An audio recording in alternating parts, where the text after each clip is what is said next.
Hello guys, welcome to the fiction series. Today we are gonna see, what if Naruto got a Sonic Harem? Part 3. If you want more awesome fanfiction like this, don't forget to hit that subscribe button. So without wasting any time, let's get into the video.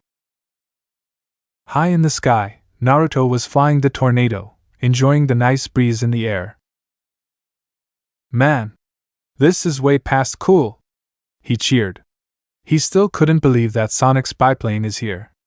Well, guess it's his biplane now. Matter of fact, he couldn't believe that he actually knew how to fly this plane when something like this hasn't been invented.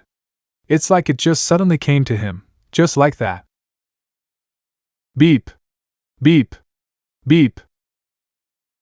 Naruto heard beeping noises, interrupting his thoughts, making him look down at the compass and saw he was approaching his location.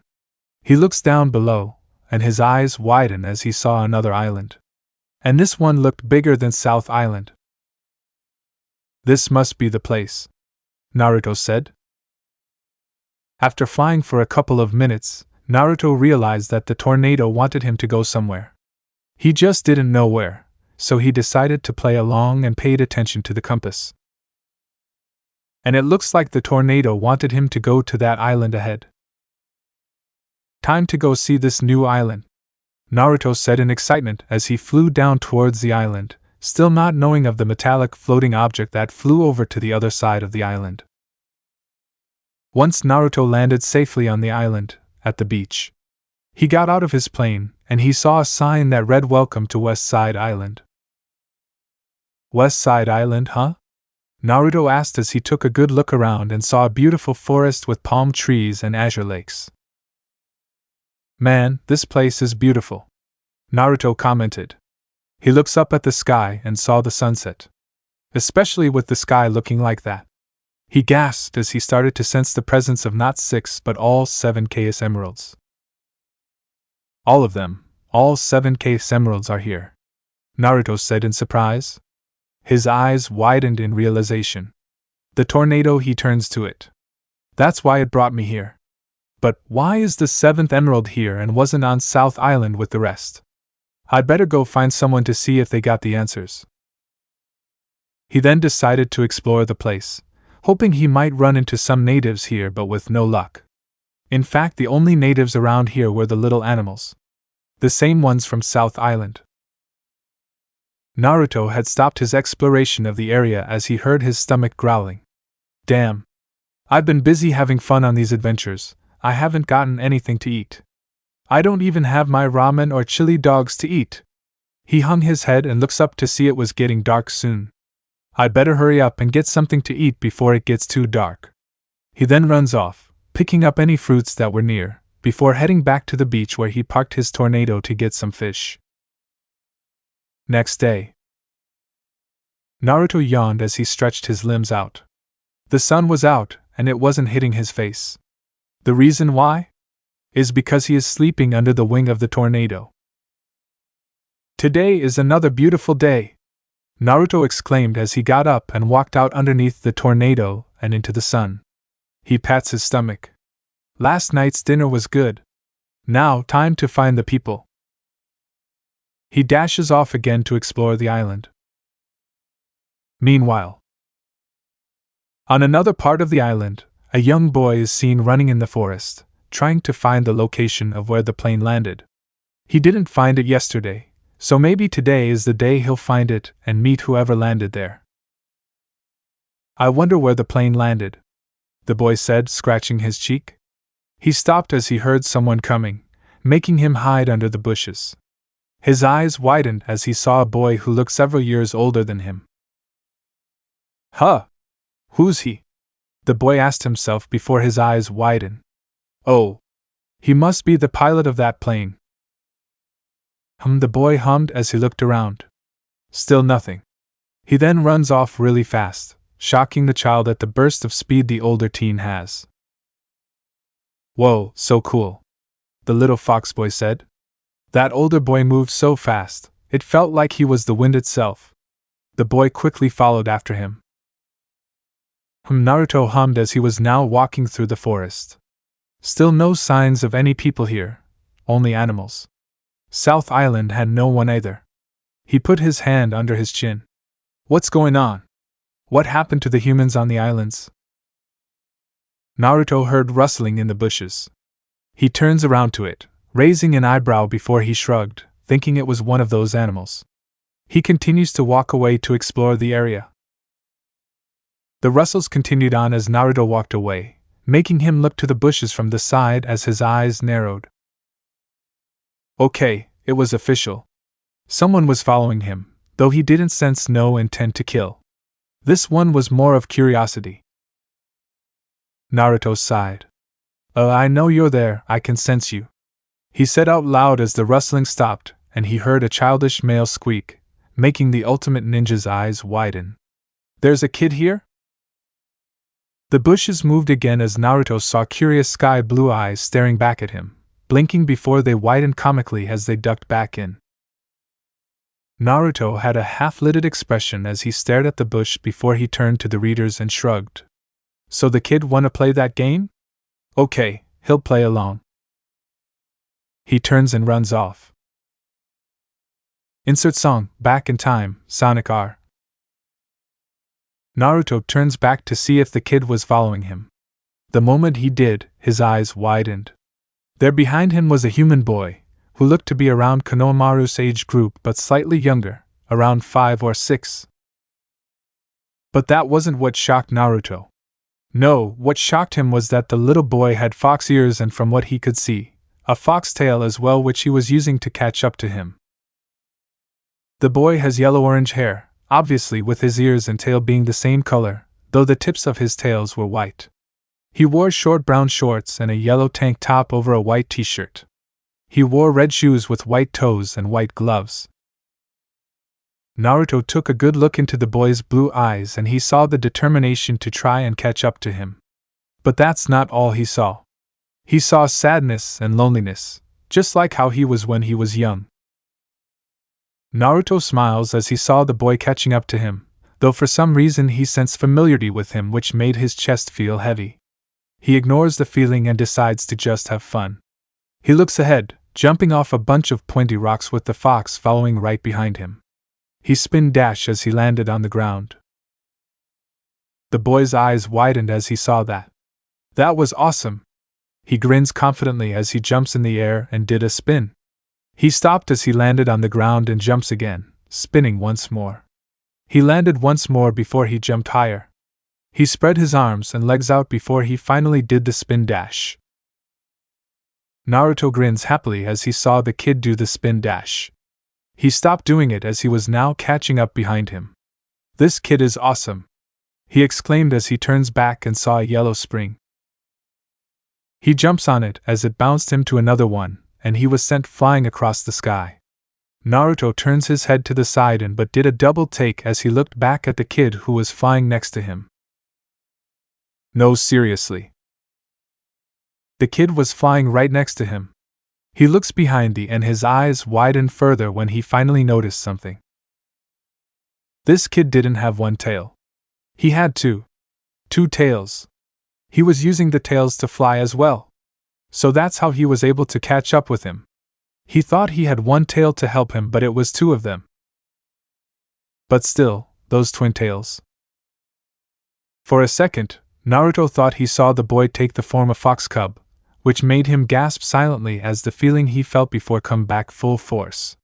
He shook his head, seeing the boy change back to normal. What? Naruto saw the ground coming close. He flips in the air and landed safely on the ground. He looks up at the boy who flew down and noticed Naruto stare at him as he turned to him. That's awesome!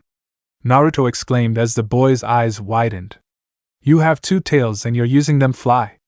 That is seriously awesome, man. The boy had a mild blush on his face at the compliment. This was the first time anyone has ever said anything nice to him, let alone compliment like that.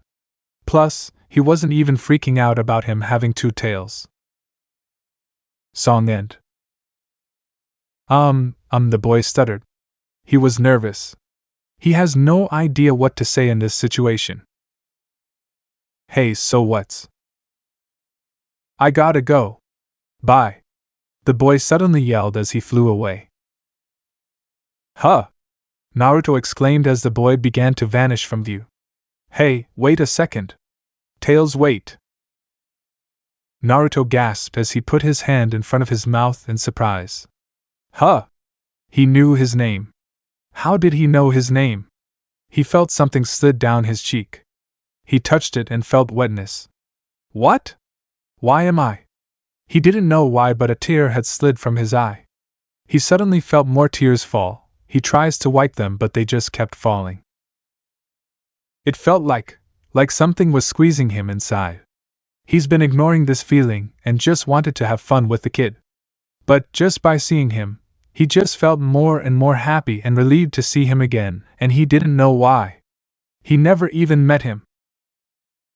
But there is a certain kinship he felt from seeing the boy. His eyes, they were exactly like mine. He looks down for a moment before he looks up to where Tails left. Tails. Elsewhere. Tails was flying through the forest as he still couldn't believe what happened. That human boy had complimented him, saying that he's awesome. He's never been complimented before, so it took him by surprise. It's been a while since he's seen other humans before he found his way on this land. The humans would always look at him as though he was a freak of nature, an abomination that shouldn't even exist.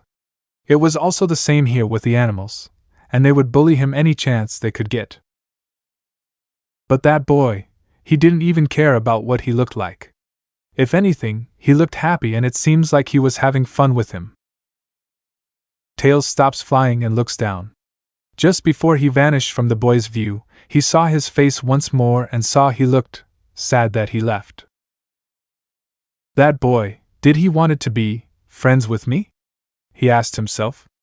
I better go and find him. He began to fly in hopes of finding the mysterious boy. He looks down below and couldn't find him anywhere, but then his eyes widened as he saw a red biplane on the beach. He flies down to where the plane is. It's the plane, the fox said in awe as he examined the plane. He's been searching for the plane since he saw it yesterday, but he got lost and decided to head home. It looks fast, but I bet I can make it go faster. Meanwhile, still nothing, Naruto muttered as he walked back to the beach. He yawned as he stretched his arms out. There really aren't any humans on this island. Not only that, I don't know how to get to the Chaos Emeralds in the special zone, and I haven't even found a giant ring here. I guess there's an alternate route here on West Side Island. And that kid, his thoughts went to the boy. I still haven't found HM? He stopped talking when he heard something mechanical, and it was coming from the beach. But the only thing on the beach was the Torna. Naruto's eyes widened comically as he realized someone was messing with his plane. Hey! He quickly runs to the beach and stopped as his eyes widened. When he realized that the tornado was on the beach and someone was messing with it, he expected to run into a torn-apart plane and the bastard who was doing it taking some parts. But what he didn't expect was to find the kid from earlier fixing his plane. It looked like that he upgraded the biplane as he saw some parts added to it, making it look faster than before. Plus it looks he gave it a paint job, in a cool shade of blue. All in all, Naruto loved it. He walks up to the boy, watching as he continued to paint it and not noticing him. There. All finished. Tails cheered as he examined the biplane. It looks faster now. I'll say. Naruto agreed, causing the fox boy to jump in the air as he screamed in surprise. The genin held his arms out as he caught the little boy, causing him to look at him in surprise. Sorry, little guy, didn't mean to scare ya. He put the fox down. No, I'm sorry, the boy said as he scratched the back of his head. I didn't mean to touch your plane, it's just, whenever I see a machine, I can't help myself. I hope you don't mind, but I gave it a new engine to make it go faster. I'm really sorry. Dude, why are you apologizing? You just made the tornado even more awesome, Naruto said happily as the boy had a shocked, surprised expression. And great job with the color. Really gives off the coolness. The boy stared at Naruto with the same expression before a bright smile appeared on his face. He was right after all. This teen was okay with being with someone like him.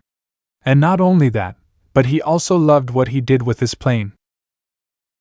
At first he thought that he might get angry at him for touching it without his permission, but instead he was excited and impressed.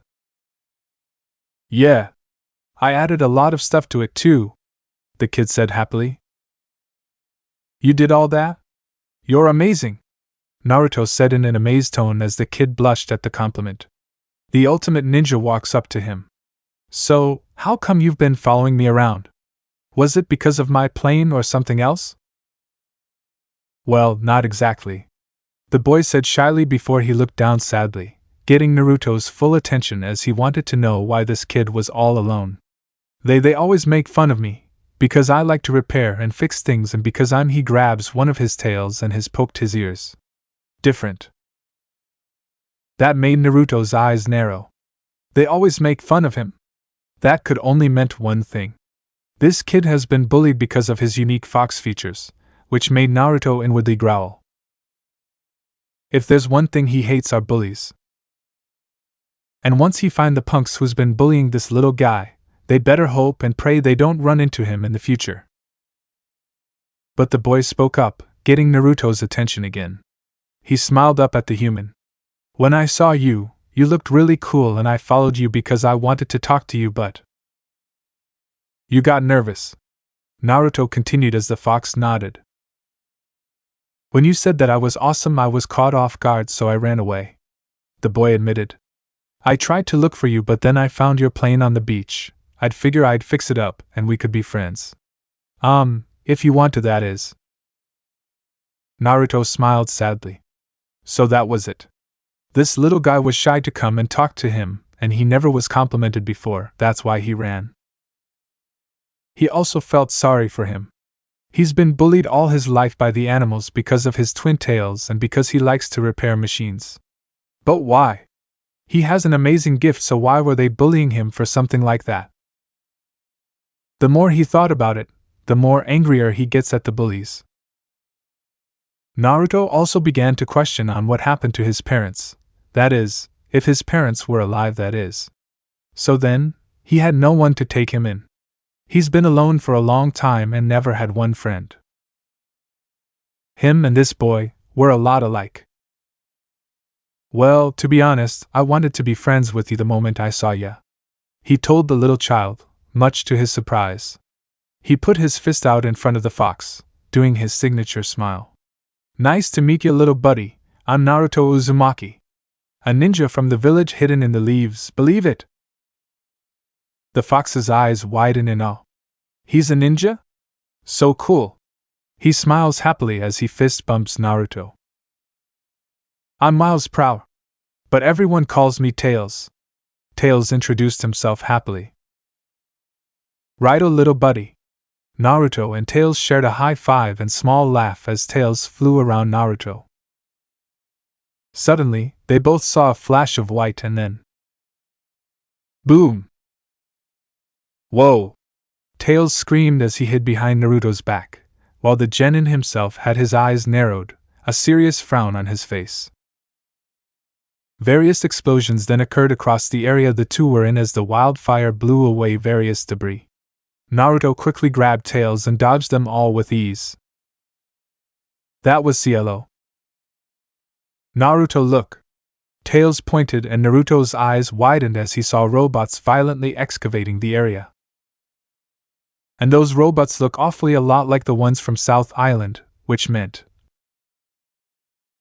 Oh, you gotta be kidding me. Naruto growled as a cyan aura appeared around him. He held his hand out to the robots, and they stopped their rampage as similar auras appeared around them.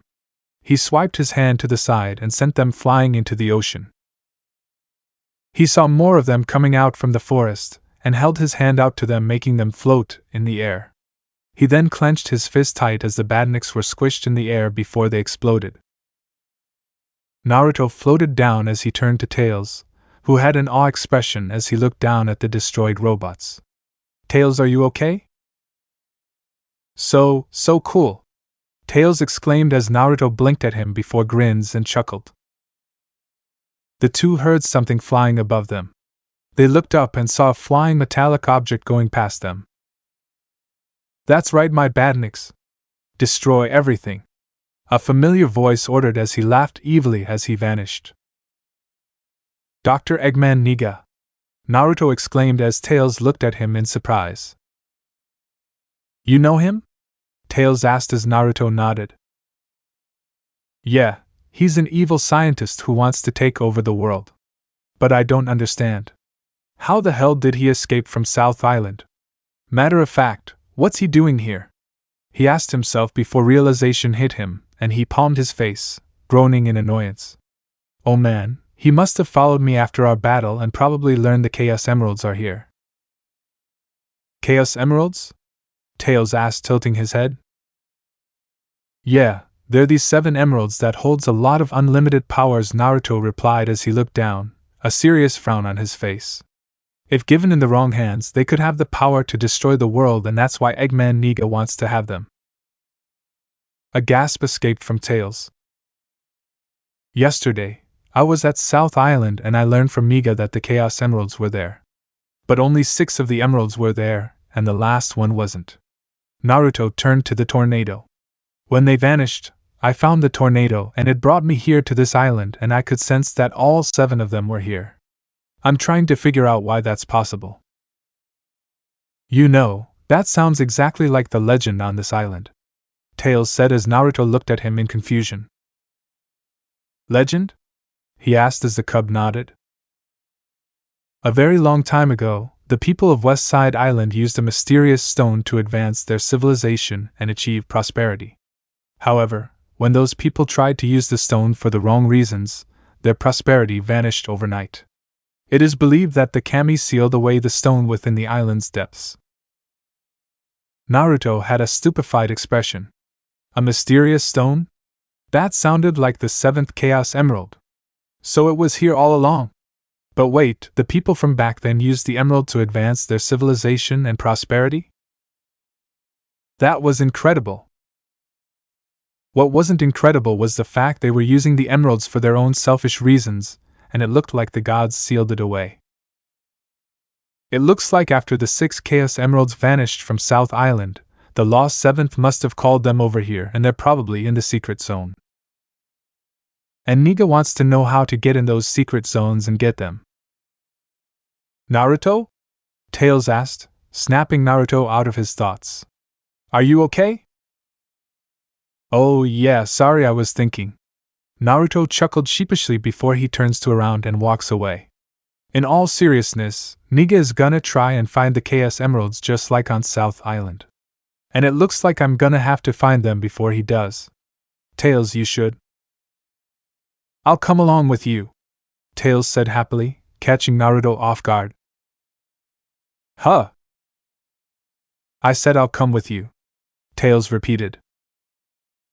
Naruto was gonna tell him no but paused when he saw the same determined expression from earlier, which impressed him.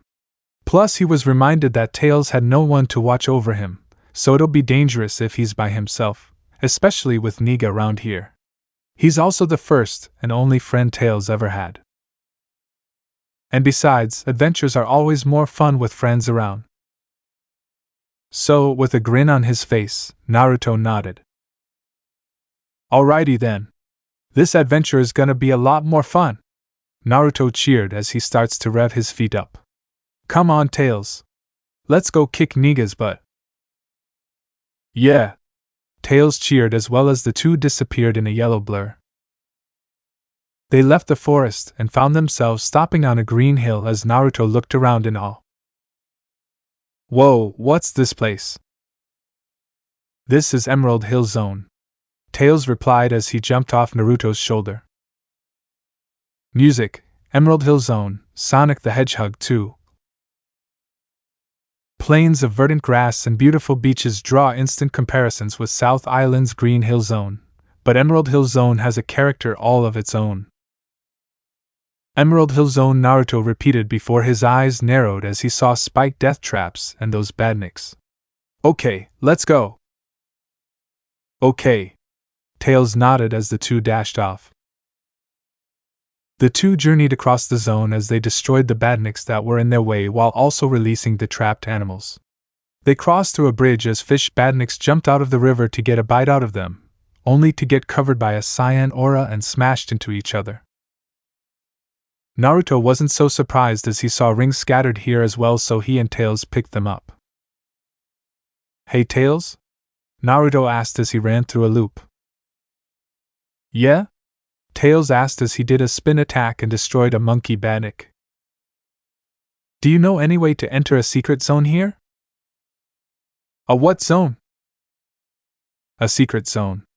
Naruto threw a kunai at a badnik before he jumped on a spring and landed on a floating platform, grabbing the rings that were there, and jumped off before moving on as Tails flew next to him. "It's where I found the Chaos Emeralds back on South Island. However, in order for me to get there was these giant rings that was like a portal." Naruto continued on as he and Tails dodged a large laser attack from a chameleon badnik before Naruto kicked it away. "Oh, you must mean a special zone," Tails realized. "Huh. And I've been calling them secret zone," Naruto thought before he shrugged. "Same thing." "Well, legends say that there are these star posts across the island. Once you gather enough rings, they'll open a portal to somewhere unknown," Tails explained before he squeaked as Naruto grabbed him and jumped over a bunch of spikes. "Star post," the Leaf Genin said, letting the term roll off his tongue. "So in order to get inside the special zone, he needs to have the right amount of rings for these star posts." "Sounds easy. But how many rings does the star post need in order to open a portal?" "Huh!" Naruto stopped running as something caught his interest while he put Tails down. "What's wrong, Naruto?" Tails asked, wondering why his new friend stopped. "Is that one of those star posts you were talking about earlier?" Naruto asked, pointing ahead as Tails looked at it. "The star post has a yellow shapely post, gray stretch rod, and a lamp on the top which has a red circle with black center with white star in it." "Yeah, that's it," Tails nodded. Naruto looked at the star post. "Well, time to see if he's got enough rings."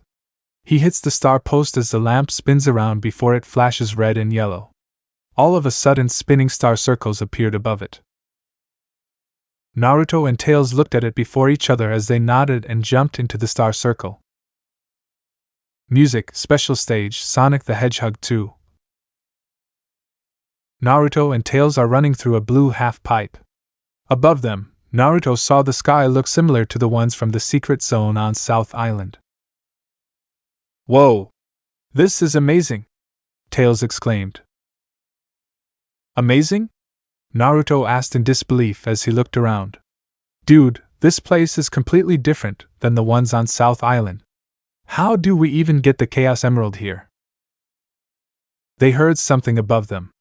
They looked up and saw a screen that says to collect 140 rings. After that, their names appeared and the amount of rings they have, which is 0. They blinked as they looked at each other before they looked ahead and saw there were incoming rings. Oh. So in order for them to get the emeralds, they have to get the right amount of rings or higher, and then they'll be able to get the Chaos Emerald. With a grin on his face, Naruto turns to Tails. "Let's do it to it, Tails." Naruto gave him a thumbs up. "You got it, Naruto." Tails gave a thumbs up in return. The two turned back and gathered up the incoming rings. They were coming from the front and on the sides, so the two went into separate directions to gather them. Naruto's eyes widened in shock as he saw bombs lying around. "Heads up, Tails. We got bombs incoming," he exclaimed. "Okay." Tails nodded. The two jumped out of the bomb's way, all the while grabbing the rings that were coming their way. Once they saw nothing else, they ran to the center again. A screen popped up in front of them showing a thumbs up. The screen disappeared and both Naruto and Tails saw a glowing blue object. "There it is!" Naruto exclaimed as the two got close enough in order for Naruto to grab it. "Yes! We got a Chaos Emerald!" Awesome! Tails cheered. Stars appeared around them, and the two disappeared. Music, Emerald Hill Zone, Sonic the Hedgehog 2. Naruto and Tails appeared in front of the star post. In Naruto's hand was the blue KS Emerald. Wow! Tails whispered in awe as he stared at the emerald. So that's a KS Emerald. Yup, Naruto said happily. That's one emerald down. We just need find 6 more. The emerald vanished in his hand, awing Tails. Come on, little dude, this adventure is just getting started. Okay. Tails nodded happily. The two continued their journey across the zone before Naruto saw one of those capsules that was on South Island, which made him narrow his eyes. Damn, we've only been here for a day and he already captured those animals. Hey, what's that capsule? Tails asked. It's those capsules that Niga uses to capture the animals, so he can use them to power up his badniks. Naruto explained as he jumped and landed on the capsule. Once he did, the capsule exploded and the animals escaped as they cheered happily. Music ends. And if this is like what happened on South Island, that means that those capsules are across the zones here, Naruto said as he and Tails walked now, not noticing the brown smoke in the sky and them entering a new zone. We better find them and set those animals free. Is there anything else? Tails asked curiously before he looked around. Yeah, Dr. Niga has probably made some factories around here as well, like on South Island, Naruto stated. Like this place? Tails asked. That made Naruto stop walking as he looked around. The two of them were now in a chemical factory. There were tubes around as they were filled with blue liquid. There was also floating platforms around. Yup, Naruto deadpanned. Just like this place. He sighed before he grinned. Well, time to tear this. He took a good closer look at this zone before naming it. Chemical plant zone down. Right. Tails grinned as well before his nose began to twitch because of the smoke. AAC Cho. Bless. Poof. You. Naruto blinks and turns around to Tails and his eyes widened in comical shock and disbelief. In Tails' place is a young fox cub. But to Naruto, this cub reminded him of the hedgehogs. He wore Tails' gloves and shoes, and had 3 plucks sticking out of his fur. He also has white fur around his muzzle and torso. Thank you, Tails sniffed as he rubbed his nose. He looks up and saw the dumbfounded expression on Naruto's face. What's wrong, Naruto? Tails? Naruto asked in shock. Is that you? Huh! Tails blinked before his eyes widened in realization. He looks down at himself, seeing he was in his fox form. Wah! You're a fox, Naruto said with an awe look as he looked at Tails up and down, noticing that he was shorter than the hedgehogs from THR last time he saw them. Yet Tails muttered softly, which Naruto noticed. What's wrong? Remember when I said on how I was different from everyone else? Tails asked. It wasn't just my tails and ears, it was this also. He referred to his fox form. Naruto gained an understanding expression. It's because you have both a fox form and human form that you've been rejected by not just animals here, but humans as well. He stated as Tails nodded sadly, his ears moving down. He put a hand on his shoulder, getting his attention. Listen, Tails, there's nothing wrong with being different from everybody else. No matter what you look like on the outside, it's what's on the inside that counts. If people don't understand that, then prove them wrong. Show them that you aren't who they think you are because of your appearance. Show them that you are a really cool kid. He finished with a thumbs up and his famous grin. That made Tails gasp as he stared at Naruto in awe with tears gathering in his eyes. Even though they met not too long ago, and he's just now revealing his human form to Naruto, he gave him such helpful and encouraging advice to him. And he was right. He has to show everyone who he really is on the inside, not because of his appearance. Naruto, thanks Naruto. Tails smiled up at him. Naruto grins and winks at him. Ho ho ho ho ho. Niga! Naruto exclaimed as he and Tails continued to hear his evil laughter throughout the chemical plant. Let's go, Tails! Right. Music, Chemical Plant Zone, Sonic the Hedgehog 2. The two start their journey off by jumping on a moving platform before continuing on running across a pipe full of blue chemicals. They jumped on a yellow spring, making them go to the higher level before they attacked a spider-like badnik. They quickly dodged out of the way when they saw blue chemicals sprouting from the ground. They went through a loop before going all the way down as they went faster and faster before they hit a red spring, bouncing them back to the other direction as they traveled down the pipes, before hitting a dead end. They saw a lid on the floor and Tails, being curious, does a spin attack on it, and it forcibly sucked them both inside. Whoa-ah-ah! Naruto screamed as they were going really fast inside the pipes as it took them into a new direction by moving up, down, and all around.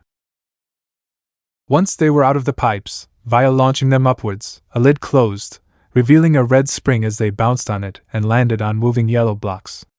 Naruto quickly grabbed Tails and ran up the wall, using his chakra before he grabbed a ledge and pulled them up. He then sat him down and looks over the ledge. Wow, me head is spinning, Tails said as his eyes became swirls before his nose twitched. Achoo! Poof! He turned back into his human form. Tails, I believe you found us a new fun shortcut in this waste dump, Naruto said happily as he looked down at the tube they were just shot out of in excitement. Wah! Naruto quickly turns to Tails and saw he got grabbed by one of those spider badniks from the ceiling. Hey! He spin attacks it, releasing both Tails and the animal inside before he grabbed them both. He released the animal, a rabbit, as it waved at them before it hopped away. That was close. Tails sighed in relief as Naruto let him go. Come on, we should be getting close to Niga, Naruto said. They ran ahead, down the blue pipes before Naruto did a spin dash to attack a badnik that was close to them, and got out of it to continue running. They went through a dash panel, making them go faster as they went through multiple loops in a burst of speed as they found themselves entering a factory. They were then rocketed upwards, grabbing some rings that were floating in midair. They continued onwards as they destroyed more badniks before they found themselves trapped and were on the moving blocks. Ah! Naruto, look! Tails pointed below them, making Naruto look down and saw rising pink water. And it was rising fast. Mega Mac! Mega what? Poisonous water. Oh crap! Naruto quickly jumped up to a wall and used his chakra again while Tails flew. Together, the two of them quickly tried to get out of the death trap before Tails began to feel tired. Naruto jumps, grabbing Tails after seeing him catch his breath and landed on the other wall and continued to move as the water below them continued to rise faster and faster. Naruto saw the ledge above as he smirks and jumps up and over it. The two best friends looks at the pink liquid. From now on, if we see any form of water that isn't in different colors, we stay away from it, Naruto told Tails as he nodded.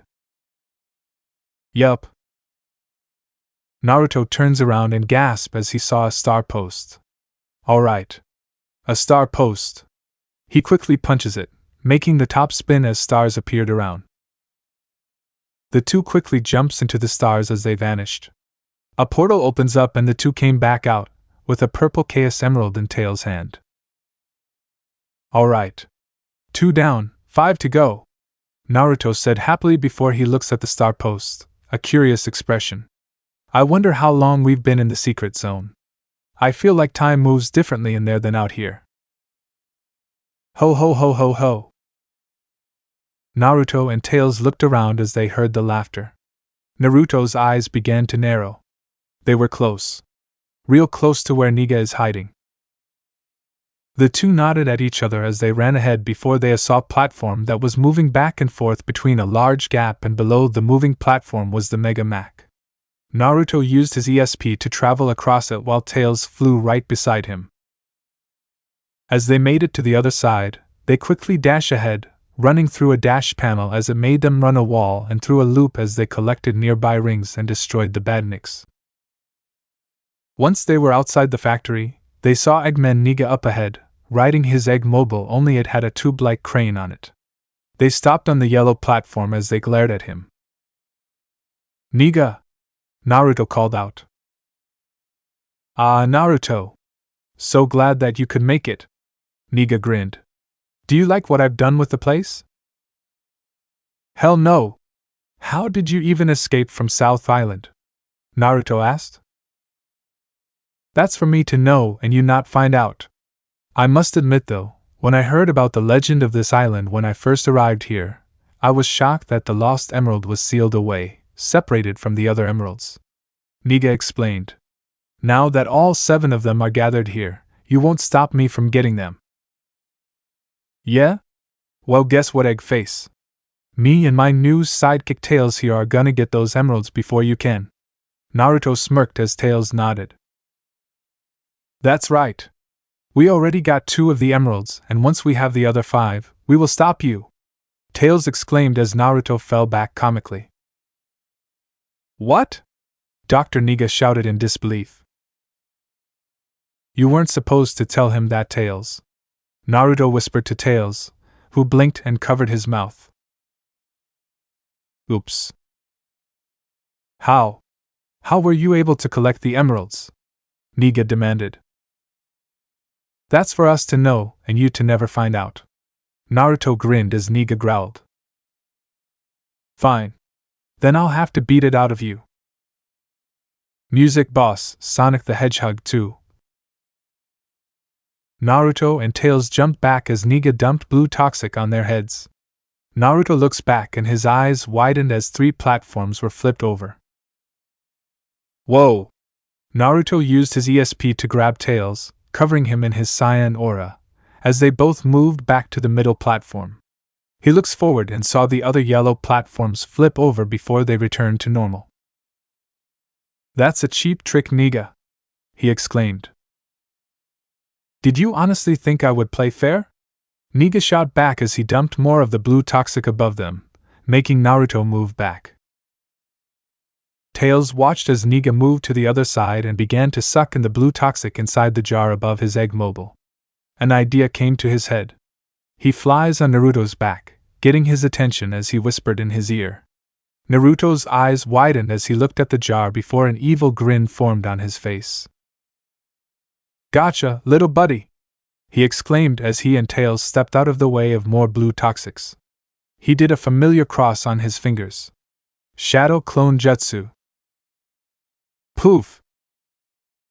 For Naruto's appears in a poof of white smoke, shocking Tails into awe as his eyes were replaced by stars. "Now!" The duo and clones charged at Niga as they spin-attack his egg mobile multiple times as Niga screamed out. The Naruto clones began to destroy the extra pieces of the egg mobile before they disappeared, clouding Niga's vision. As he coughed out the smoke, he looks up and saw a grinning Naruto in his face as he floated in front of his egg mobile. Boom! Boom! An explosion rocked from below the egg mobile as it got sent flying into the sky, with Niga screaming all the way as small explosions began to appear around his egg mobile. Music ends. Naruto and Tails watched as Niga vanished into the sky, turning into a star. They look ahead, seeing a capsule there. They jump over the flipping yellow platforms as they made it to the other side and ran to the capsule. Naruto jumps up and lands on the button, causing many explosions to erupt and the animals released, before he did a flip and continued on ahead with Tails flying beside him. As they ran, they found themselves out of the chemical plant and into a brand new zone. Music, Aquatic Ruins Zone, Sonic the Hedgehog 2. Naruto looks around to see they were now in some sort of ancient ruins that looks like it was submerged into water.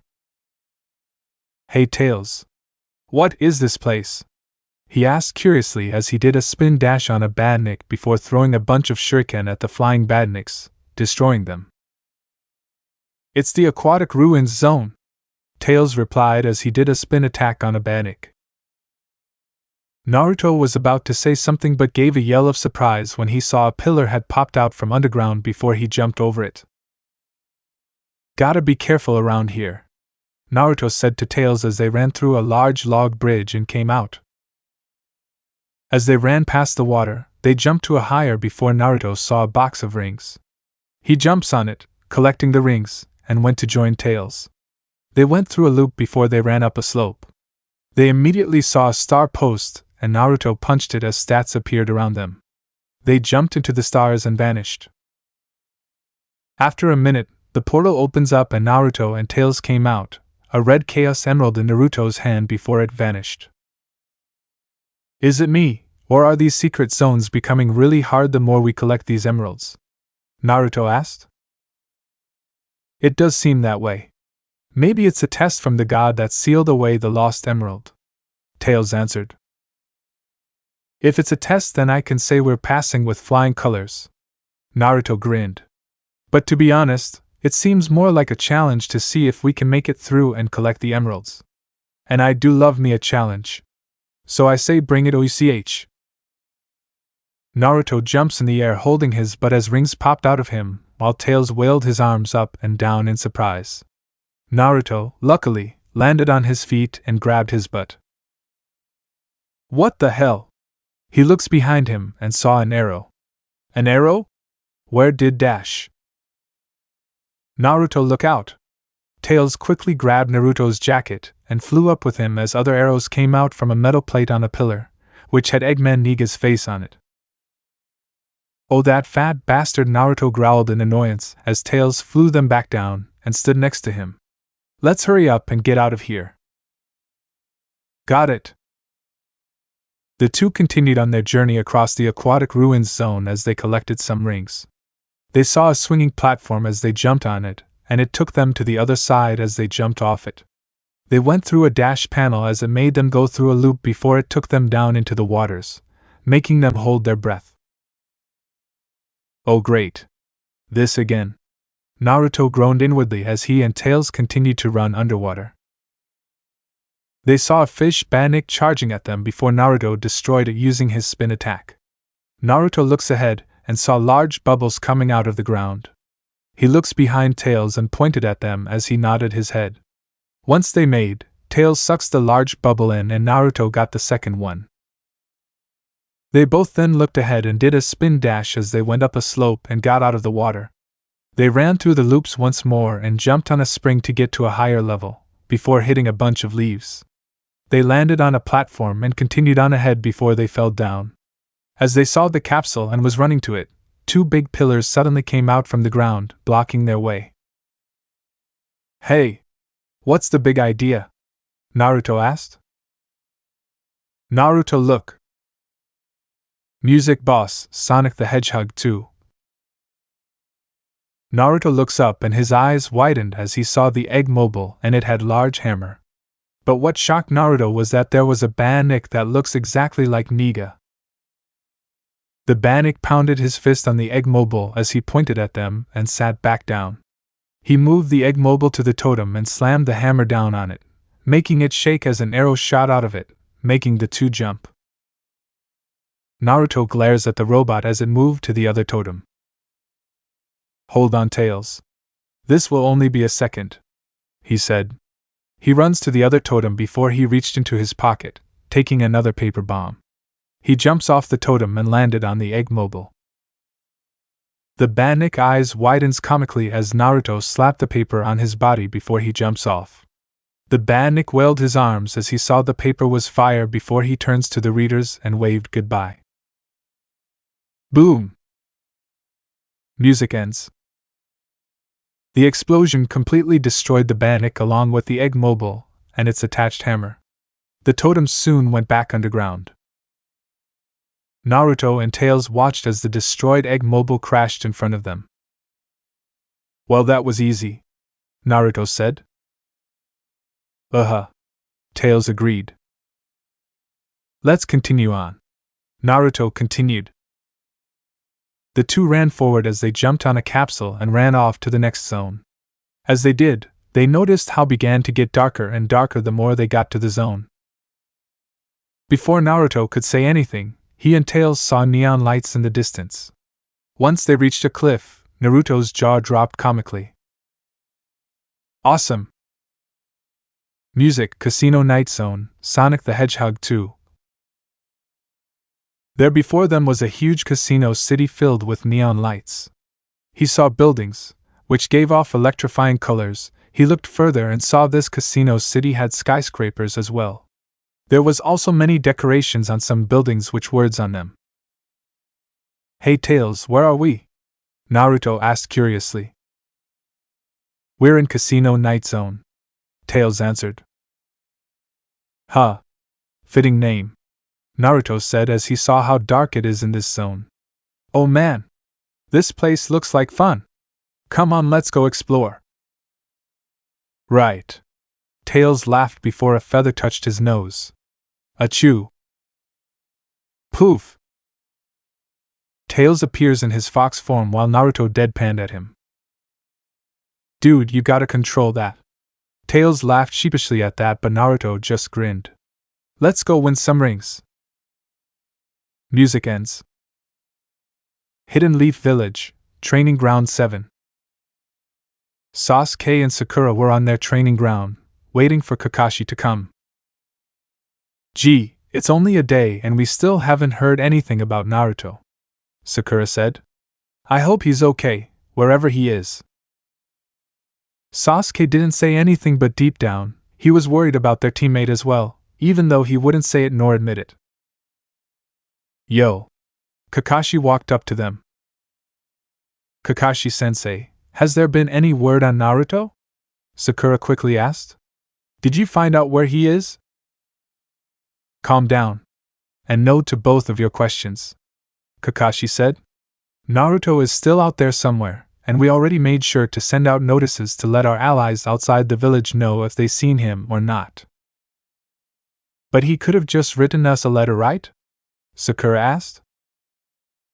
If he did, we would have it by now, Kakashi said as Sakura looked down. What about the one who sent him away in the first place? Sasuke asked.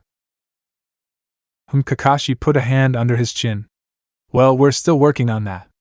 I had a theory on that same person which I shared with the Hokage, and he shares that belief as well. So whomever it was that sent Naruto away is either long gone or is facing Naruto right now as we speak. That made Sasuke narrow his eyes while Sakura gasped. However, knowing Naruto, wherever he is, he's probably out there trying to find his friend and training. Kakashi chuckled. After all, he is the ultimate ninja. That made Sasuke scoff while Sakura chuckled and sweat dropped. Kakashi clapped his hands. So until Naruto comes back from his little vacation, we will still be doing training along with a few D-rank missions. That made his students groan at the mention of D-ranks. Now, this is only until Naruto comes back. But for now we'll be doing training. Okay, so what's the training? Sakura asked. Kakashi chuckled as he took out a gold ring before twirling it around his finger. Take this gold ring away from me. The two looked surprised. But sensei, isn't that Naruto's? Sakura asked. Nope. It's mine, Kakashi replied, much to their surprise. Believe it or not, I found some yesterday after telling the Hokage about the mission and Naruto's disappearance. When I went home, I saw them floating above my house, so I decided to grab them. Huh, Sakura said as she turned to Sasuke, who only shrugged his shoulders. Now let's begin, Kakashi said as they took fighting stances. Hidden Leaf Village, Hokage Residence. Inside his office, Hiruzen couldn't help but stare at the lucky charm that was on his desk, a sad smile on his face as memories of Naruto entering his office happily while holding hands with a blaze flashed in his mind. It's been 7 years. 7 long years since Naruto last saw her. 7 years since he's been trying to find her. Hiruzen looks up at the picture of Minato. Minato, you and Kushina would be so proud to know how much she means to Naruto, and what he's willing to go through to find her. He stood up and walks up to the window, looking up at the sky.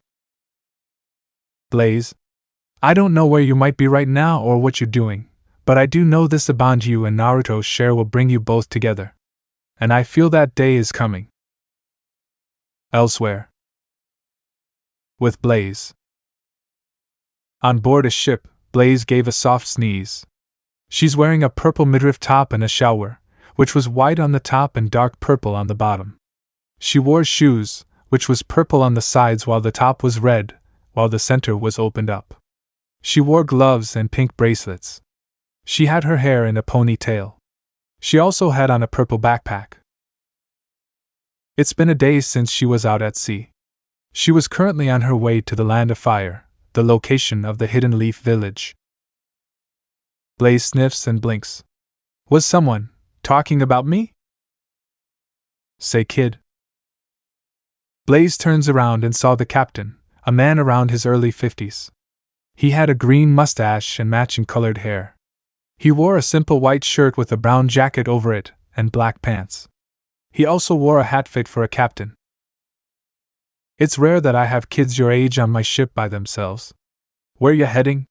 He asked curiously. To the Land of Fire, Captain. Blaze replied as the captain's eyes widened in surprise. Land of Fire? One of those ninja countries? Yes. Blaze smiled softly as she looked at her reflection in the water. I'm heading there so I can meet an old friend of mine. The captain's eyes widened further before he chuckled. Most people here on his vessel would like to start a new life somewhere or want to go on an adventure. But this one, she wants to head to a ninja country because she wants to meet a friend she hasn't seen in who knows how long? Well, it could take a while for us to get there, so until then enjoy the ride, kid. The captain left. Blaze watched as he left before she turns back ahead. Naruto, I'll be there soon. West Side Island, Metropolis Zone. Music Boss, Sonic the Hedgehog 2. Hold still, you brats. Naruto and a humanized Tails quickly jumped out of the way as they dodged another set of Niga's drones, before Naruto used his homing attack on him, landing a direct hit. The two were currently in the Metropolis Zone, Eggman Niga's very own capital city. After going through the Casino Night Zone, and winning lots and lots of rings as they journeyed there, they came across a furious Eggman Niga in that zone after they destroyed one of his egg robos. Once they fought him and released the captive animals, they continued to follow Niga through Hilltop Zone, which was basically near a volcano where earthquakes happen very few moments. They beat Niga there and chased him through the Mystic Cave Zone, a deep underground cavern of the mountains, where he's been digging underground in search for the rest of the Chaos Emeralds, which made Naruto laugh at him because he didn't know about the special zone. After going through various routes across the cave, they found themselves falling into a deep dark pit. But what they didn't know was that they were heading into an unknown zone, which Tails called the Hidden Palace Zone. They explored the place a little bit, enjoying the amazing scenery as they saw glowing green emeralds, which oddly enough looked like the Chaos Emeralds, but bigger. But the exploration came to an end when they saw Niga and attacked him. They gave chase once more before they learned that the underground passageways of Mystic Caves/Hidden Palace lead out to sea as they found themselves in Oil Ocean Zone, scaling slimy oil refineries off the coast of West Side Island. The two immediately knew that this was Niga's doing. So they traveled through it, going through many obstacles that were in their way and trying to not slip on the oil, or not fall in it. They eventually made their way to Niga and fought him. Once again, after defeating him, he escapes to his city, the Metropolis Zone. And let's just say, that place was crawling with badniks. But Naruto and Tails took care of them all. Now here they are, fighting against Niga, only this time he put armor around his egg mobile to keep them from damaging it. Sheesh, Egghead. You need to chill. Naruto mocked after dodging another one of those drones before he kicked one and it turned into an image of Niga in his egg mobile, making him attack it as it disappeared. You get even more angrier, then you're gonna get more wrinkles. Grr. Silence. Niga roared as he rushed at Naruto as the drones kept circling around him. Now Tails. Naruto shouted. Right. Tails got into his spin dash as he charged below the uncovered egg mobile as he attacked it. Make it shake. Stop that! Niga yelled as he turned to attack Tails but screamed when Naruto attacked him using multiple homing attacks, dazing the mad scientists for a moment. Naruto and Tails soon grinned as they did a spin dash together and charged at the egg mobile and knocked it back into a wall. The drones and armor around the egg mobile exploded before there was nothing left, making Niga angry. Music ends. This isn't the end, Niga yells as he flew away. Don't think so, Naruto exclaimed as he and Tails gave chase. They jumped on top of a capsule, releasing the animals, before they exited Metropolis Zone. They looked up in the sky and saw Niga flying up to a giant flying fortress. Naruto's eyes were narrowed while Tails' eyes widened. The Leaf Genin grabs Tails and puts him on his back. Hang on, little buddy. We getting the tornado and chasing after that fortress. Naruto's feet turned into a circular motion as he dashed off to the beach where the tornado was last left. Alright Tails, you pilot and I take the wing, Naruto said as he jumped on the wing of the tornado. Huh? You want me to fly it? Tails asked in a surprised tone. Of course. Naruto grinned as he gave him a thumbs up and wink. You say you're good with machines, right, pal? And you fixed up the tornado, so how about I give you the honors of flying it? Really? Tails asked. Yeah. I trust you, buddy. Naruto smiled happily, making the fox boy gasp in surprise. A full-blown smile soon appeared on Tails' face as he jumped into the pilot's seat. All right. Leave it to me. The tornado's engine began to start, and in a moment it took off, flying high above the sky of West Side Island at a very fast speed. Music: Sky Chase Zone, Sonic the Hedgehog 2. Yahoo! Naruto cheered. Way past cool. At this rate we'll be able to make to that flying fortress in no time. Naruto! Badniks up ahead, be careful! Tails called out. Naruto looks ahead, seeing a whole bunch of flying badniks and grins in excitement. He does a spin dash and jumps off the wing as he did a homing attack on the badniks close to him. He landed on a turtle badnik as he kicked the smaller one off. He grins again as he did another barrage of homing attacks on the badniks that charged at him. He stood on top of an eagle-like badnik and rode on it before he jumped off as it crashed into the other badniks. Yeah! Perfect score! Naruto cheers in the air as he did a flip and landed on the wing of the tornado. He looks back at Tails and wags a finger as Tails frowned at him. See, pal? I'm perfectly fine. He looks ahead and his and Tails' eyes widened as they saw the flying fortress, and up close it was even more huge. That flying fortress is even bigger up close, Tails exclaimed. No problem. Naruto smirks as he cracked his fingers. I can take that. Naruto's eyes widened in comical shock as he tilted his body to the side, dodging a laser bullet, making Tails' eyes widen as well. Whoa! What the dash? Tails had to quickly maneuver the tornado so that he could dodge the incoming projectiles as they got closer and closer to the flying fortress. Once they got close enough, Naruto managed to jump and land on it, but a projectile hit the wing of the tornado, making him lose altitude. Music ends. Tails! Naruto yelled out as the tornado began to move away from the fortress. He tried to use his ESP to bring them on board, but he couldn't as the projectiles continued to attack them. I can fix it! I can fix it! Tails exclaimed as he tried to control the altitude. It's a plane! You can fly! Leave it! Naruto called out, but Tails kept going further and further away. Tails! I can fix it! Was the last thing Naruto heard as he could only stare in wide eyes. Tails? Music, Wing Fortress Zone, Sonic the Hedgehog 2. A shadow loomed over Naruto's eyes as he shook in rage before he turned around and dashed forward, his eyes flashing red for a moment. As he traveled to the Wing Fortress, he destroyed all of the badniks that were there. He was jumping all around the place before he went inside. When he did and ran around, one of the doors suddenly went open and he found himself sucked outside, surprising him, before he used his chakra to stick on the surface. When he saw another door, he grins as he jumped off the fortress and kicked down, making him slide on the floor. He got off of it and grabbed onto a hook as it sent him flying down, while he dodged the badnik's attacks. Once the hook reached its end, he spin dashes down to the glass window, shattering it as he lands on his feet. He looks up, glaring at Eggman Niga, who only stood there smirking at him.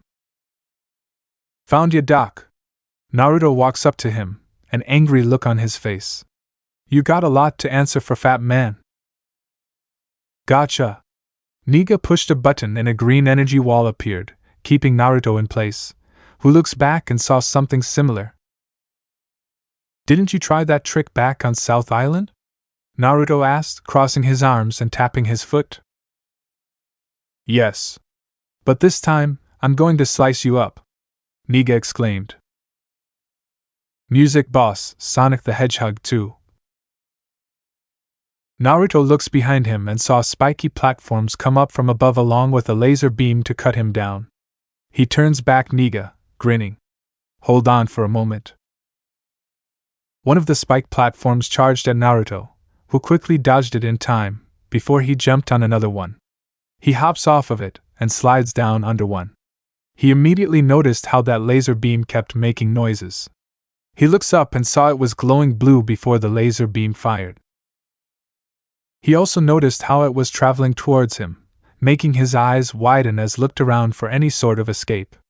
But there wasn't even enough room for him to dodge it, so he had to back up until his back touched the green force field. He looks up at the laser before he saw the laser stop, making him grin.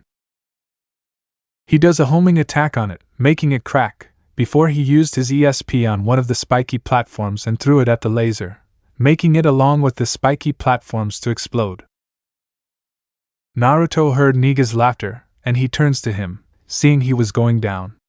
The force field disappeared a couple seconds. He grit his teeth before he destroyed the control panel using his homing attack and glares at it. That's for Tails. You knock him down, I send your fortress falling. Naruto jumps down the hole Niga escaped to. He was now outside and he looks up seeing Niga flying away in a rocket. Eggman. He runs off but stops and watched as Niga flew away. Music ends. Shit! I'm going down with the ship. Naruto.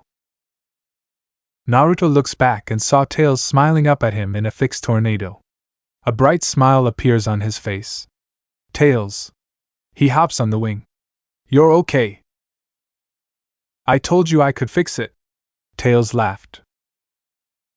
Alright. You the man, lil bro. Naruto exclaimed. Haha, thanks. Tails smiled happily. Now let's get Niga.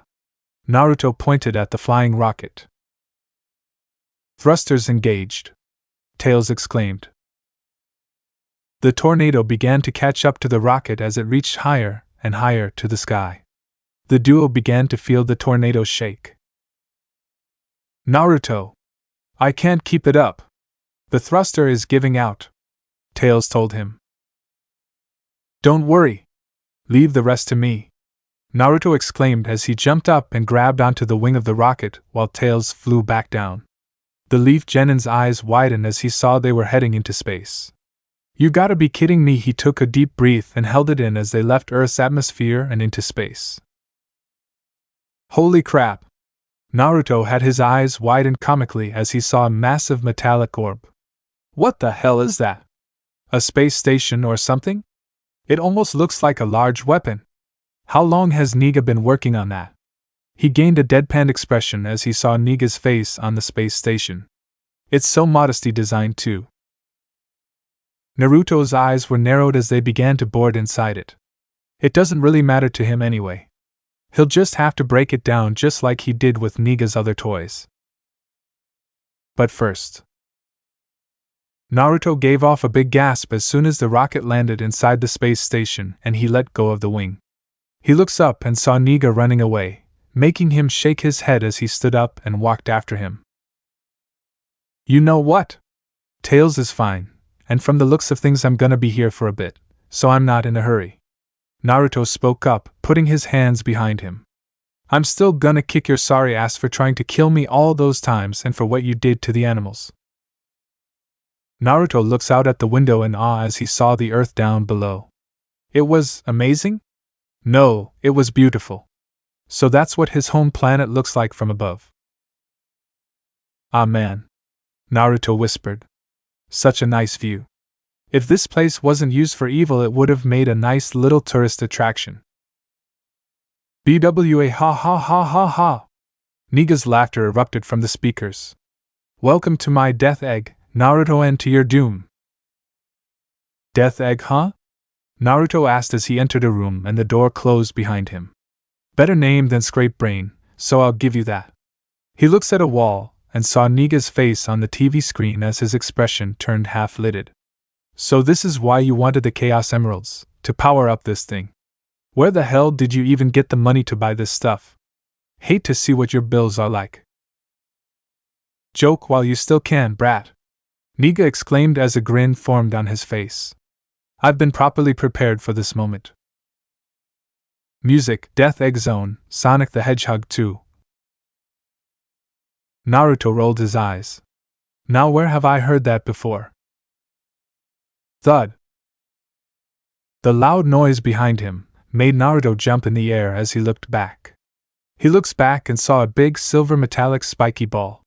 The ball soon began to take shape as it started to get bigger, in a humanoid shape, revealing it to be a Bannock. Naruto's eyes widened as he saw that this Bannock looks exactly like him. It had his spiky hair, though it was razor sharp and it looked like a mohawk. It had his whisker marks though, it didn't have a mouth. It also had glowing red eyes as it glared down at him.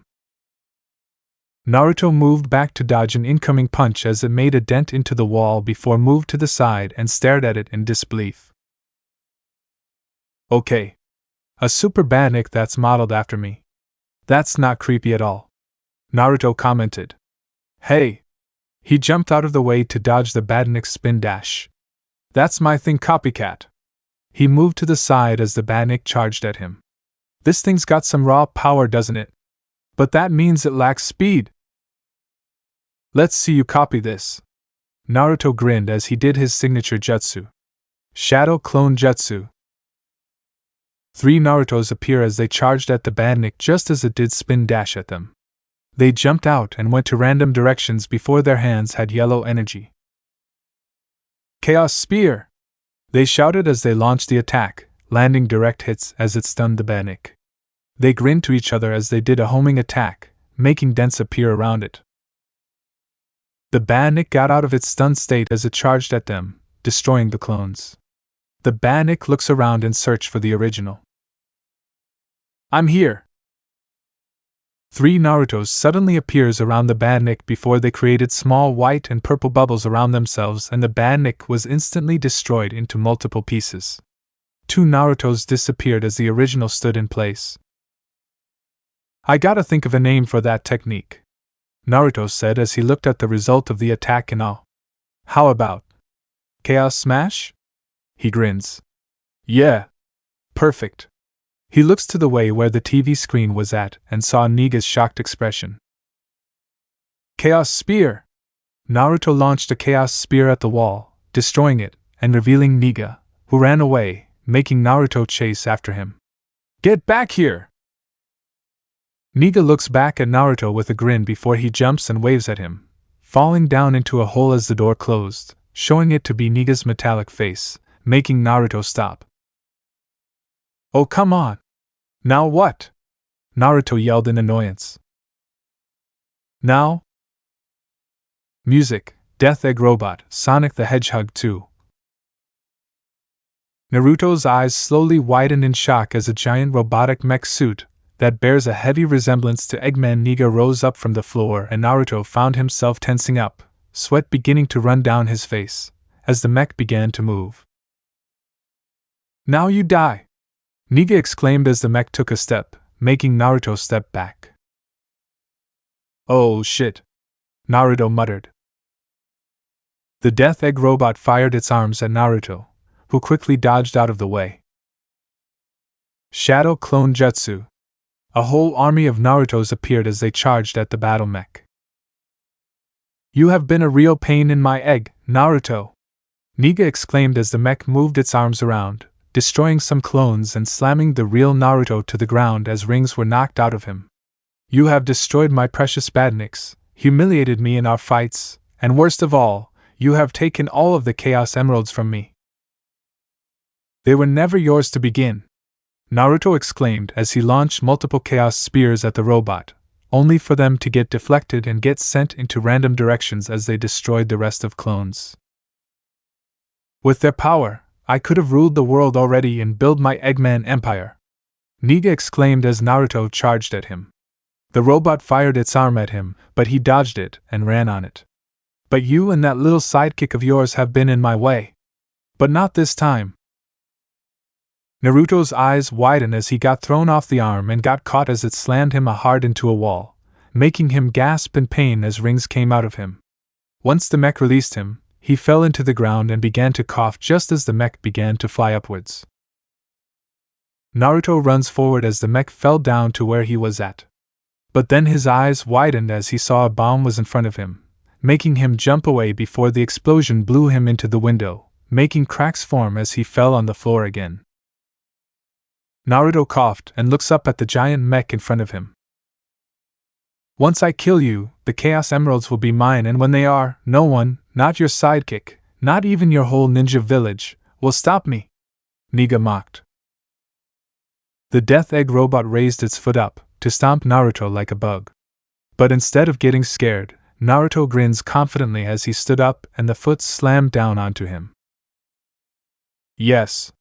Niga cheered but quickly noticed something as he saw glowing colors underneath the foot. Wah dash! You want these emeralds?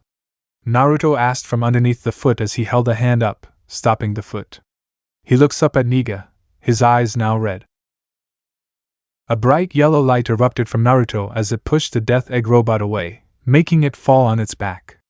It stood back up and its eyes went comically wide. What in the world? Niga asked. Music, Supersonic, Sonic the Hedgehog 2. Naruto is floating above him, and he is covered in a golden aura. His spiky hair is now upwards and it was more golden yellow as the crimson stripes were gone. However, the front part of his hair has 3 tufts sticking out, each in different colors, and were floating upwards. On the left side it was crimson, the middle was blue, and the right was white. His outfit has also turned yellow, aside from his shoes. The cyan marks on his palms were glowing yellow. Naruto grins as he smacked his fists together. Allow me to give them to you, Super Naruto style.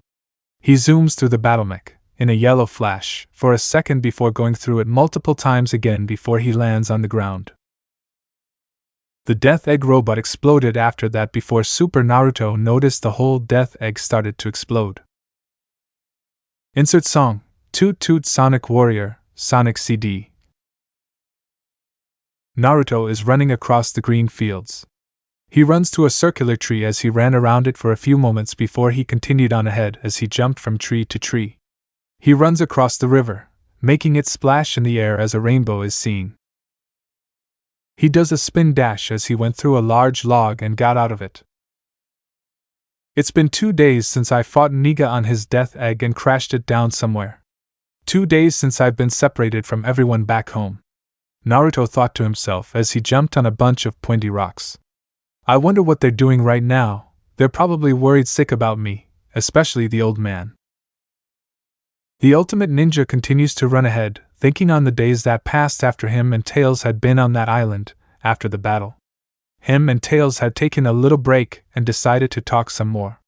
Well, Tails mostly asked him questions on the things that he were able to do, and what his village was like. Tails went starry-eyed as he listened to the tales Naruto told him.